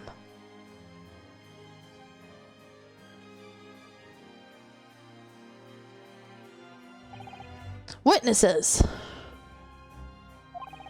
I trust you heard the summation examination we have just had to endure. Oh, yes, sir, that I did, sir. Oh, of course I heard it. Yes, sir, I heard it. You, sir, on the end, the coachman. I believe it's Beepo. Yes, sir, my lord, sir.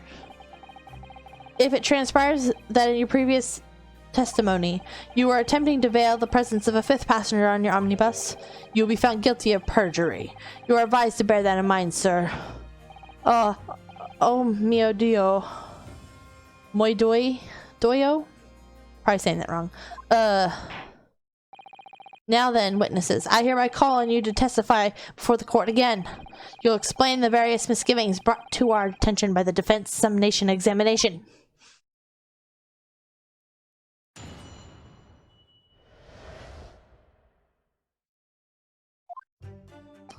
I only carried 4 passengers at night, I swear it. But, well, I for one was told I had to pay 5 pence for the bus.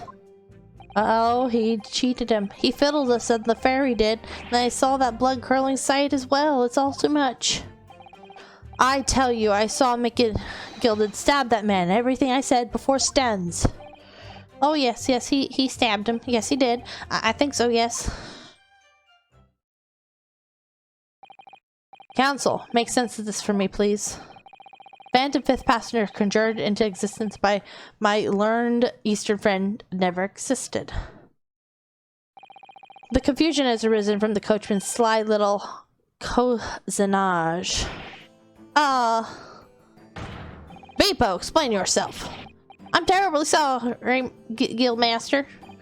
The guild's fare is 4p across the board. You know that. Am I understand that you've been overcharging our passengers by a penny a fare? It's so cold and the last run of the day is always half empty. You have been dishonest, coachman. I am sorry. You're a disgrace, Bibbo. A disgrace! Your selfish actions have brought dishonor on the entire guild. If I may, sir, I had to pay 10p on the bus just last week. What? 4 passengers at 5p each is, yes, 20p. I've done the arithmetic 10 times already, but I can't make the result come out differently. No, that figures. Well, it would appear that one of the aforementioned misgivings has already been explained. So, counsel for the defense, your cross-examination, if you please. We've already had the pleasure of protracted summation examination today. I see you intend to continue the parlor games. Absolutely. You're getting shifty again.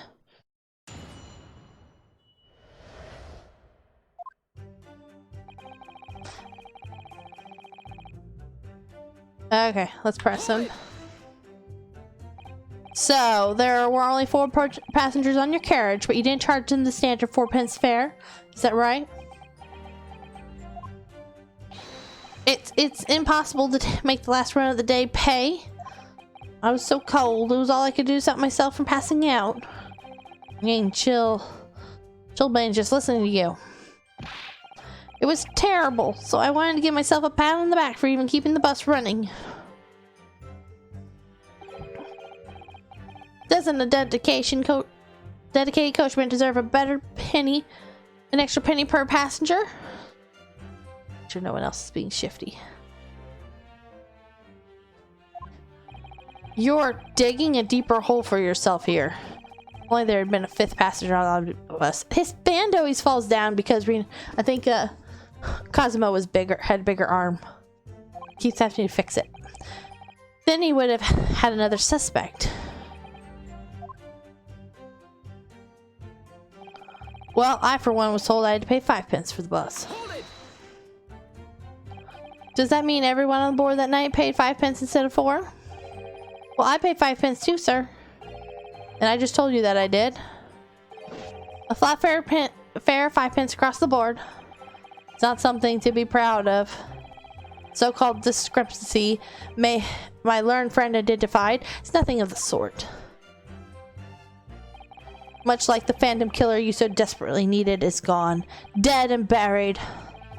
I'd have been happy if it had ever existed in the first place.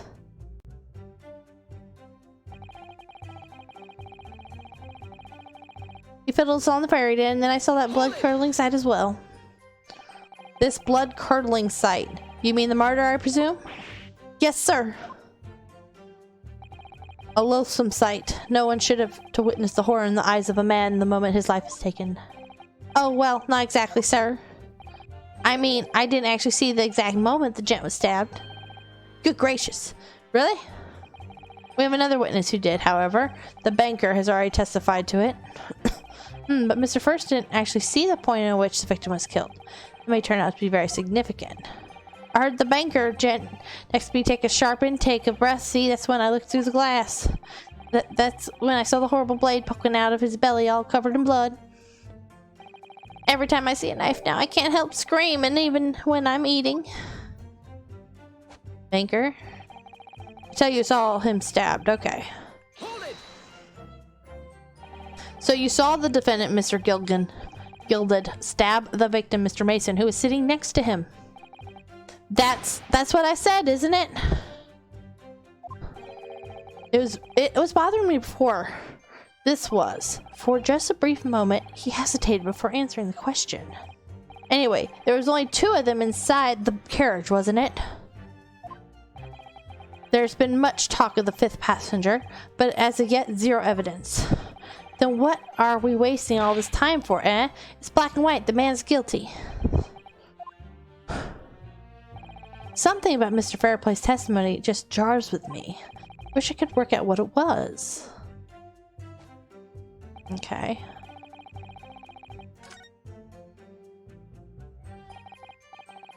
Not long ago, this trial very nearly came to an end. Somehow we've managed to keep our chances alive here. I think I skipped that last part on accident.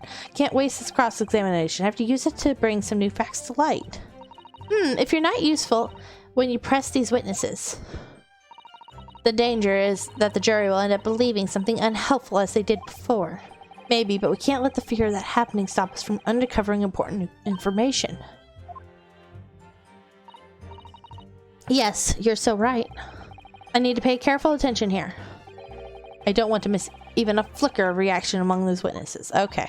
Remember, if you happen to spot one of the witnesses reacting in a strange way, don't hesitate to pursue them as the reason.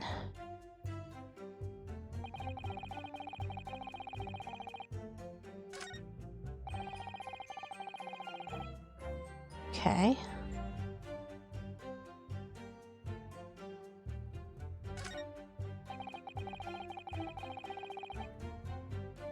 Here, let me...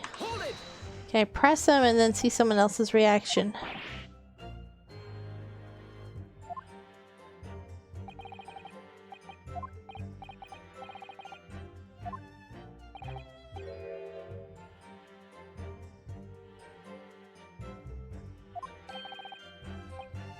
Let's see here.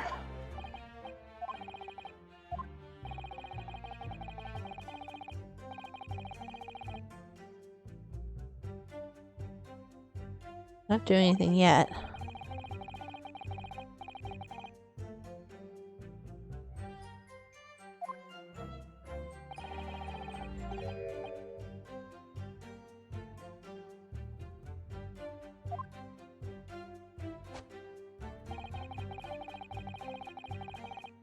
So you saw him stab the man. Oh yes, yes, he stabbed him. Yes, he did. I think so. Yes. Earlier, you testified that you saw the moment when the defendant allegedly stabbed the victim, didn't you? Oh yes. Yes, that's right. You said that the victim was on the floor and described the assailant holding the knife in an ice pick grip.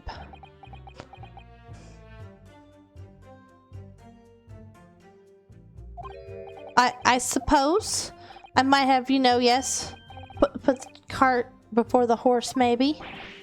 What's this? Well, I'm quite sure about most of it. I was driving the horse when I heard a scream from the seats on the roof deck. Oh, I expected that was me, sir. Then I turned around. Yes, yes, I saw it through the skylight. The gentleman was on the floor and the knife was sticking up out of his midriff. That's right, yes, and the fellow holding the handle on the was the famous man, yes. So, in short, you didn't see the moment when the victim was actually stabbed at all. I really thought I did, but when I go over it again in my head...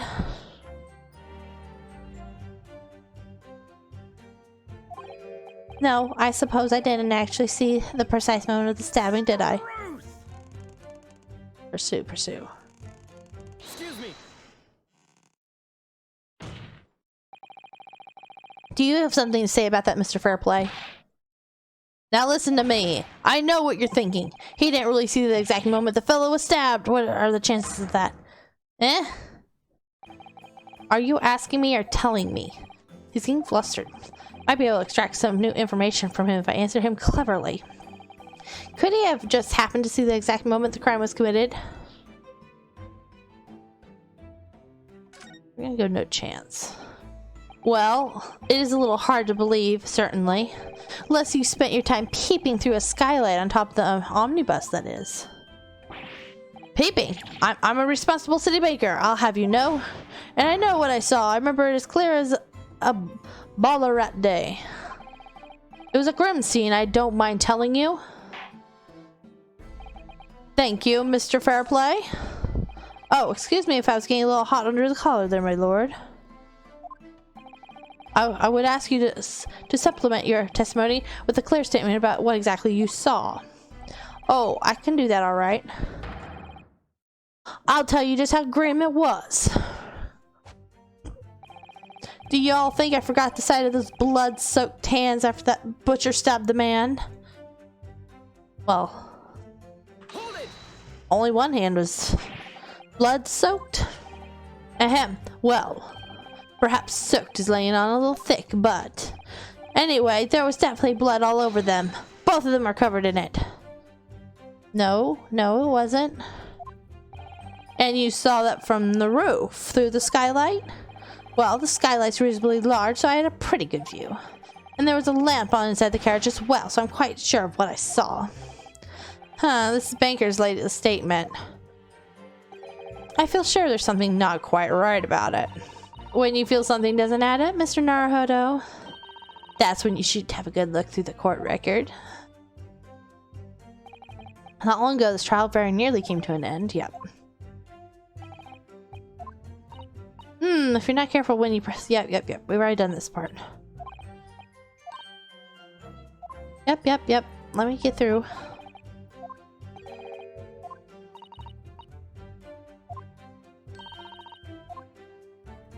Okay. I, for one, was told I had to pay 5 pence. I tell you, I saw McGill stabbing the man. Everything I said before stands. Oh, yes, he stabbed him. Do you think I'd forget the sight of those blood-stoked... Okay. Objection. Blood-soaked hands? Well, I admit that soaked might be laying on a little thick, but anyways, there was definitely blood all over them. Both of them were covered in it. I'm very sorry to disagree, Mr. Fairplay, but that's more than a little peculiar. What? Here are the gloves worn by the defendant, Mr. McGilden, on the night in question. Oh, yes, right? And there certainly does appear to be a sizable dark-colored stain here, but as I assure you can clearly see, it's only on the right-hand glove. Or, it's chewing his cane now. In short, Mr. Fairplay, your testimony is inconsistent. Ah! But no, that can't be right. So you're the liar here then. That's right, you were quite clear about it. You said, it was both hands. You gonna break that cane? You're gonna break it at one of these times. Mr. Fairplay, if your last statement was a lie, it calls your entire testimony into question. You say you saw the moment the victim was stabbed, but is that really the truth? Objection. It was a simple mistake. You can't justify accusing this man of lying. Yes, it wasn't both hands, it was only one, but the fact remains. The victim's blood was on the accused. No, Mr. Fairplay categorically stated that he saw blood all over both hands, which means there's a strong possibility that this witness was deliberately trying to mislead the court. Why? I'm the secret city's baker, for pity's sake. My word should be the gold standard. I'm a gentleman, not some gutter snipe. Understand, members of society don't prevaricate. He's claiming to have no reason to lie. But is that really the case? I wonder if his name's in the book. Here. We haven't looked at the book yet.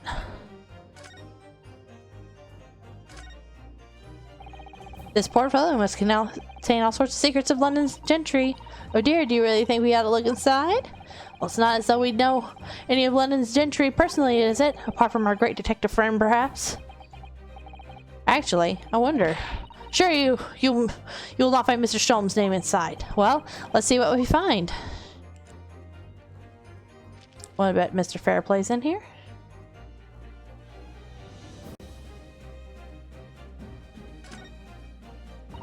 Gosh, it's crammed full of gentlemen's names, isn't it? Well, I suppose they're probably not all gentlemen at all, are they? After all, not everyone in this country is well off. Ah, goodness! What is it? Look at this! Do you see the name here? Bruce Fairplay! Yes, he was in here.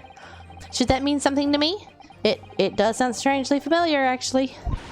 Bruce Fairplay, the witness testifying at this very moment. Oh, yes, of course. The banker. Why is his name in here? Ah, he borrowed 20 guineas, did he? And look, the repayment date is fast approaching. It's possible that this is just a coincidence, of course, but this could be very useful information. The details of the debtor's ledger have been updated in the court record. I think that's what we need. We have some evidence to explain why Mr. Fairplay might be lying. It could turn the tide in the trial completely.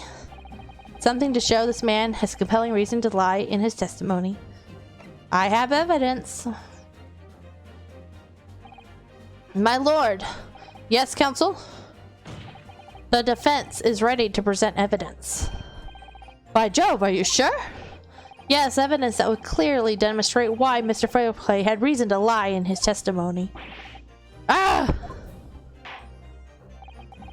Very well. I hereby call on the defense to present its evidence. The evidence that demonstrates the motive for the witness' alleged discrepancy of the court. Present. This is the list of the debtors who owe money to Mr. McGilded. Yes, I list of innocent victims, crippled by the accused extortionist. The point is, among the names of these debtors in your is your name, Mr. Bruce Fairplay. What? Mr. Fairplay, are you currently indebted financially to the accused? No, well, it's barely worth of being called a debt. According to this ledger, you owe 20 guineas. Not an inconsiderable sum of money, wouldn't you say? Ugh. Well, what of it? Let's suppose Mr. McGilded were to be found guilty of murder. What would become of your debt in that case? These documents state that the loan agreement is forged between two individual parties. Therefore, were the creditor and the defendant here to be sentenced to a capital punishment, all outstanding debts which were owed to him would be annulled. They would cease to exist. Cease to exist? Mr. Fairplay, is it not the case that you claimed in your testimony to have seen something you never, in fact, saw? In a devious attempt to annul your debt of 20 guineas to the defendant? Go! Ah! Break it, break it.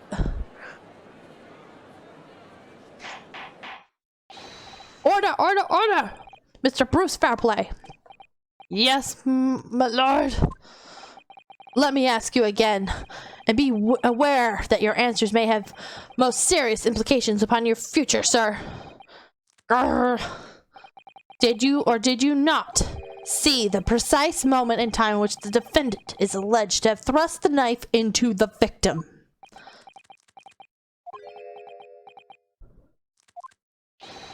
Your silence speaks volumes. You did not tell the truth in your testimony. All right, now let's not make a melodramatic out of this. Perhaps I did overstate the truth a pinch. A pinch? But it makes no difference. I definitely remember seeing blood on McGilded's hands. Both of them. And yet, only one of the defendant's gloves, which we have here as evidence, is stained. Grr, so you keep saying he saw someone else in the car. I wonder if I might be allowed to speak, sir. Go ahead, Mr. First. Well, the thing is, I think I remember seeing it myself as it happens. Seeing what? The blood, sir, on the assailant's hands. I think, yes. I'm almost sure it was both of his hands, not just one. What? What? They saw someone else in there. It would appear that we're going to need further testimonies from all you witnesses. This time, I would like to know precisely what you did and what you did not see. Hello, Vanessa Hernandez. Thank you so much for the subscribe. Glad to have you here. Hope you're enjoying the stream. Do I make myself perfectly clear? Oh wait, that says YouTube. I think I got a subscriber on YouTube. I don't know if they're here in the chat or not, though. Do I make myself perfectly clear? Yes! Mr. Naruhodo, this is good news. The course of the trial seems to have shifted slightly at last. Yes, I might finally have a chance to turn things around here.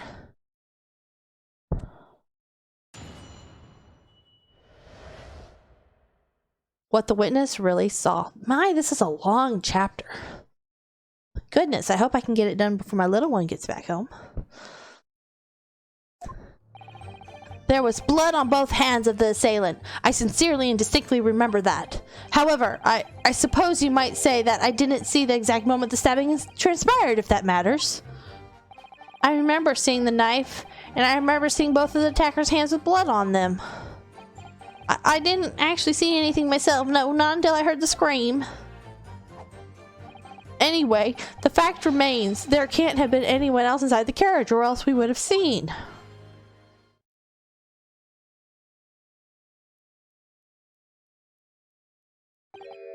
Well, lo and behold. In truth of fact, no one, well, not one of you was witness to the crucial moment of crime was perpetrated. I apologize, my lord, but honestly, there was no one else inside the carriage, and the man's hands were covered in blood. That much incriminating evidence is tantamount to say we saw the man do it. That's really not what testimony is about. Let us examine the interior of the omnibus once more. The victim's fresh blood is clearly visible on the seat, corroborating the witness's accounts. In other words, there is no substantial nor significant change in the facts of the case. Very well. Your cross-examination, please, counsel. Yes, my lord.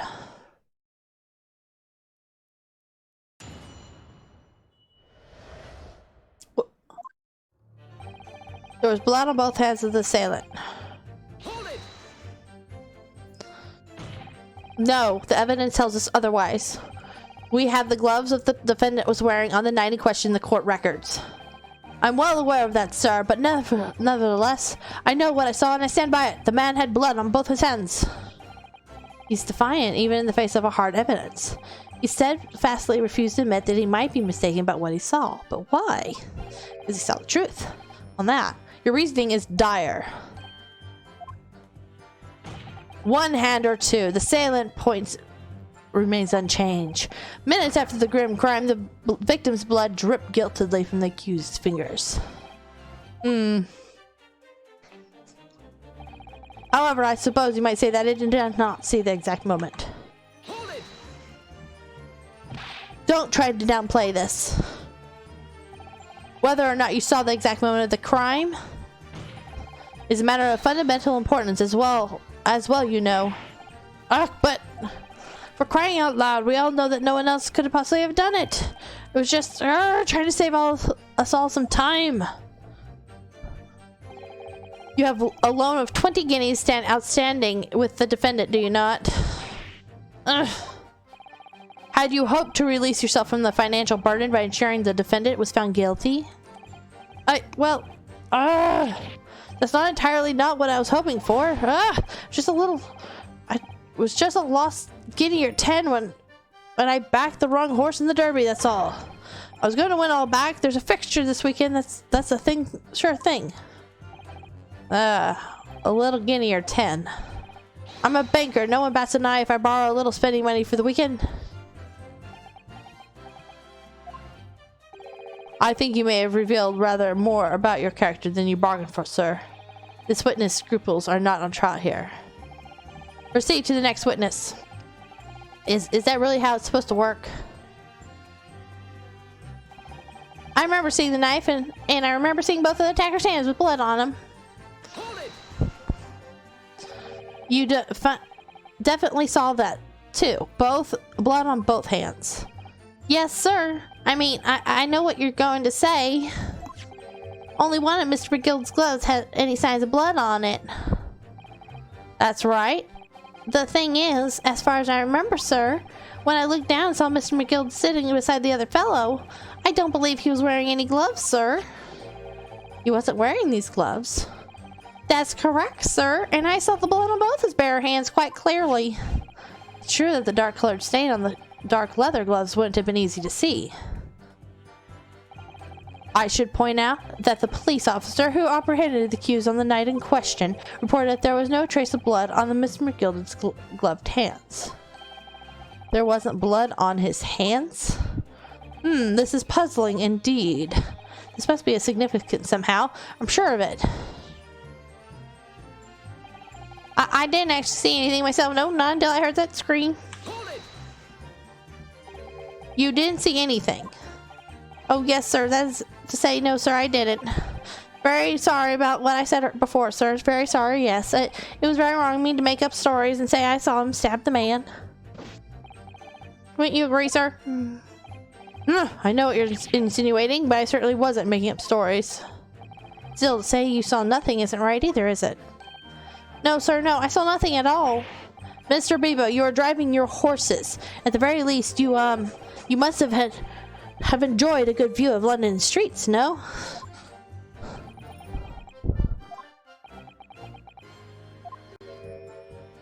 Oh, please. You didn't even see that. It was so cold that night, you see. It was all I could do to keep from passing out, sir. Yes, my head was fairly frozen solid, sorry to say, sir. It would seem prudent to avoid travel on the last omnibus service of London's cold winter night. Bebo! Anyway, the fact remains, there can't have been anyone else inside the carriage or we would have seen. And everything you saw of that incident was through the skylight of the roof of the omnibus. That's right. It was fiercely cold that night, but the glass wasn't frosted over. Well, I think you can sit in the back underneath where those seats were and not see them. You just see the front two. Yes, I remember I was shivering. It was so bitter. Which rather begs the question of why the pair of you were sitting on top of the roof deck in the first place. Well, I don't know about this young fellow, but I couldn't enter the cabin. Oh, why not? It was locked from the inside. I tried knocking, but no one opened the door. It was locked? That's right, it was a public bus service, for pity's sake. It's not what I call fair play. Yes, I had exactly the same experience.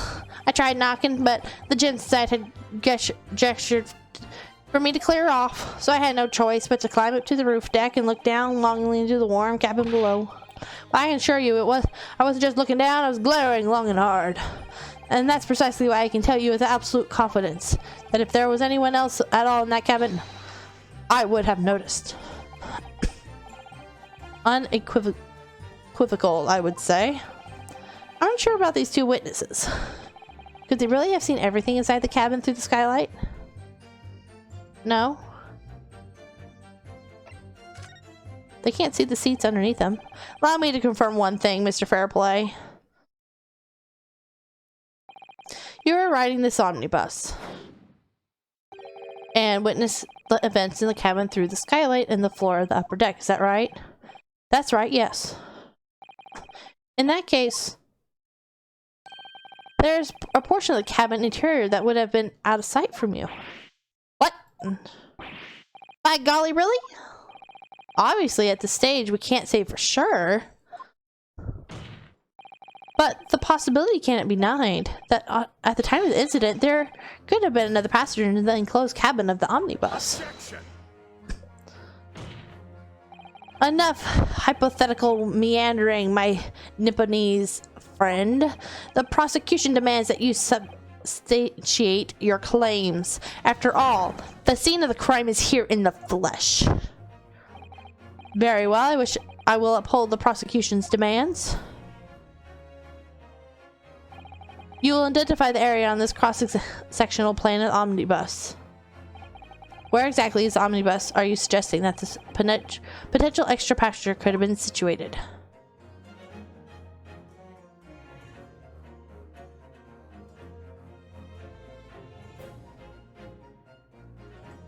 Okay. Both rows of seats on the roof face in the direction of travel, whereas the seats in the enclosed cabin face each other, which means the visible part of the cabin, which passengers on the roof deck can see through the skylight, is as I've drawn here. Ah, that's right, my lord. As you can see, the seat opposite the one in which the victim and his attacker were sitting obscured from view. In other words, if someone had been sitting on that seat, it's quite possible that these witnesses would have been completely unaware of it. Ah. Objection. You've been pretty quiet, sir. You're not as aggressive as, Edgeworth is. It's quite possible some phantoms are sitting there. You Nipponese have a forbidding habit of obscuring the truth with ambiguity. I concur with the prosecution's rejoinder, and the British court of law evidence is paramount. I cannot entertain this conjecture, counsel. That is, unless you're able to put a name to this mysterious patcher whom you allude. Can you, Mr. Naruhodo? I honestly don't know. Who could it have been? Who could have been in the other seat, which was out of sight from the witness on the roof deck? Well, that was our Mr. McGilded with gloves. The defense would like to put forward a name. You are a fool. That response was a desperate attempt by a man who has no notion of his own limitations. A toast to hard lessons not yet learned. Let us not delay, counsel. The defense is still to name the passenger in the other seat. This could be it. This could be the chance I've been waiting for a turn to trial in my favor. On that night, on the night of the murder, the person occupying the seat in the omnibus cabinet that was obscured from the view was... Take that. The passenger in the enclosed cabin that the witness on the roof deck failed to see has to have been Mr. Magnus McGilded. Mr. McGilded? What are you talking about, counsel? The name of the defendant? Objection. Pah! He burned it this time. If I desecrate the chamber by smashing my hollowed chalice, do forgive the discourtesy. Lord Van Zeeks. People talk of those tiny island nations in the Far East as having a learning and culture of their own, but I see they use the terms ill-advised. What are you trying to say? Let me explain in terms that even a student of artless backwater such as yourself might understand. When the bloody scene unfolded, the victim and his assailant were sitting side by side. Multiple witnesses have testified to the fact. It's the very premise on which this case is built. But the premise may have been wrong. What? If the victim really was sitting beside Mr. McGilded, it creates an inconsistency that can't be reconciled in any way. What inconsistency, counsel? The defendant's gloves, my lord. Both witnesses made the same testimony. They claimed that there was blood on both hands of the person sitting next to the victim. Objection. Yet we know the truth to be otherwise. Only one glove bears the glory remains. The point is, even in the face of irrefutable evidence, both witnesses have maintained their stance. Yes, their testimonies remain unchanged. Exactly. They adamantly swear that they clearly remember seeing blood on both hands of the assailant. In short, their memory of events is correct, and their testimony reveals the truth. It was somebody else sitting beside the victim that night, a third party we have yet to identify. And the victim's blood was on that passenger's hands, both of them. Objection. And who was this third party? Obviously, the true culprit. Extraordinary. Order. What exactly are you postulating? Objection. The defense postulating is just that. Nothing more than conjecture. The witnesses have clearly stated they saw the accused. But when elaborating on his testimony, Mr. Fairplay said that two of them were wearing hats and it couldn't exactly make out their faces. Yes. The tops of their heads were obscured by the roof. I couldn't see the rest of them though. Yes, that's right. Both gents were most certainly hatted. Hatters do tend to know such things, sir. What particular styles of hats did the two gentlemen sport, Mr. First? I'm afraid I don't remember. And you call yourself a hatter. The styles of hat makes no difference.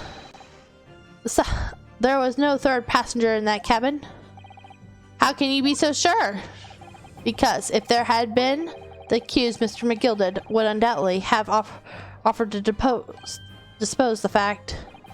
Unless, that is, you are proposing even more preposterous explanation that the accused failed to even notice the presence of a true culprit in the very cabin in which he traveled. Ugh. He was asleep. He said that earlier, but I guess he hasn't been on the stand, has he? He's right. If there was another person traveling in the enclosed cabin of the omnibus, it's inconceivable that Mr. McGilden could have been unaware of it. Order! There's clearly a simple solution to this problem. Bring the accused Mr. McGilden to the stand. Well, what say you, counsel? The prosecution objects, my lord. On what grounds? As a suspect, he'll have clearly made a full statement to the police. But what if there's some reason he was unable to speak freely? Magnus McGilden is no uneducated ruffian. If it indeed turns out the man has been withholding information, you can be sure it'll have been a most deliberate act. Counsel for the defense, what is your opinion? My lord? Demand his testimony. Yes, we need to hear what he has to say in order to find out the truth. The defense would like to call Mr. McGilden to the stand. In that case, I would like to hear the opinion of the jury. Oh, yes, I need a little more time to consider this. If you ask me, I think we should hear what Mr. McGilden has to say. Get the man out here, I say. It would be utterly illogical not to hear his testimony. When something needs doing, get it done. That's how I run things at the guild. I'm thinking I wonder if juror 1 is he's sweating a bunch. I bet he's the murderer, actually. Hearing what the patron of my favorite little park has to say. Oh yes, that would be lovely.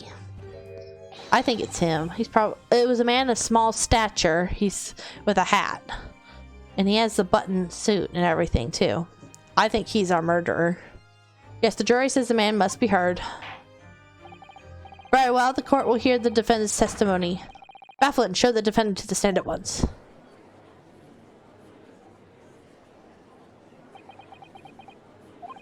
Now, maybe what actually happened that night will finally become clear.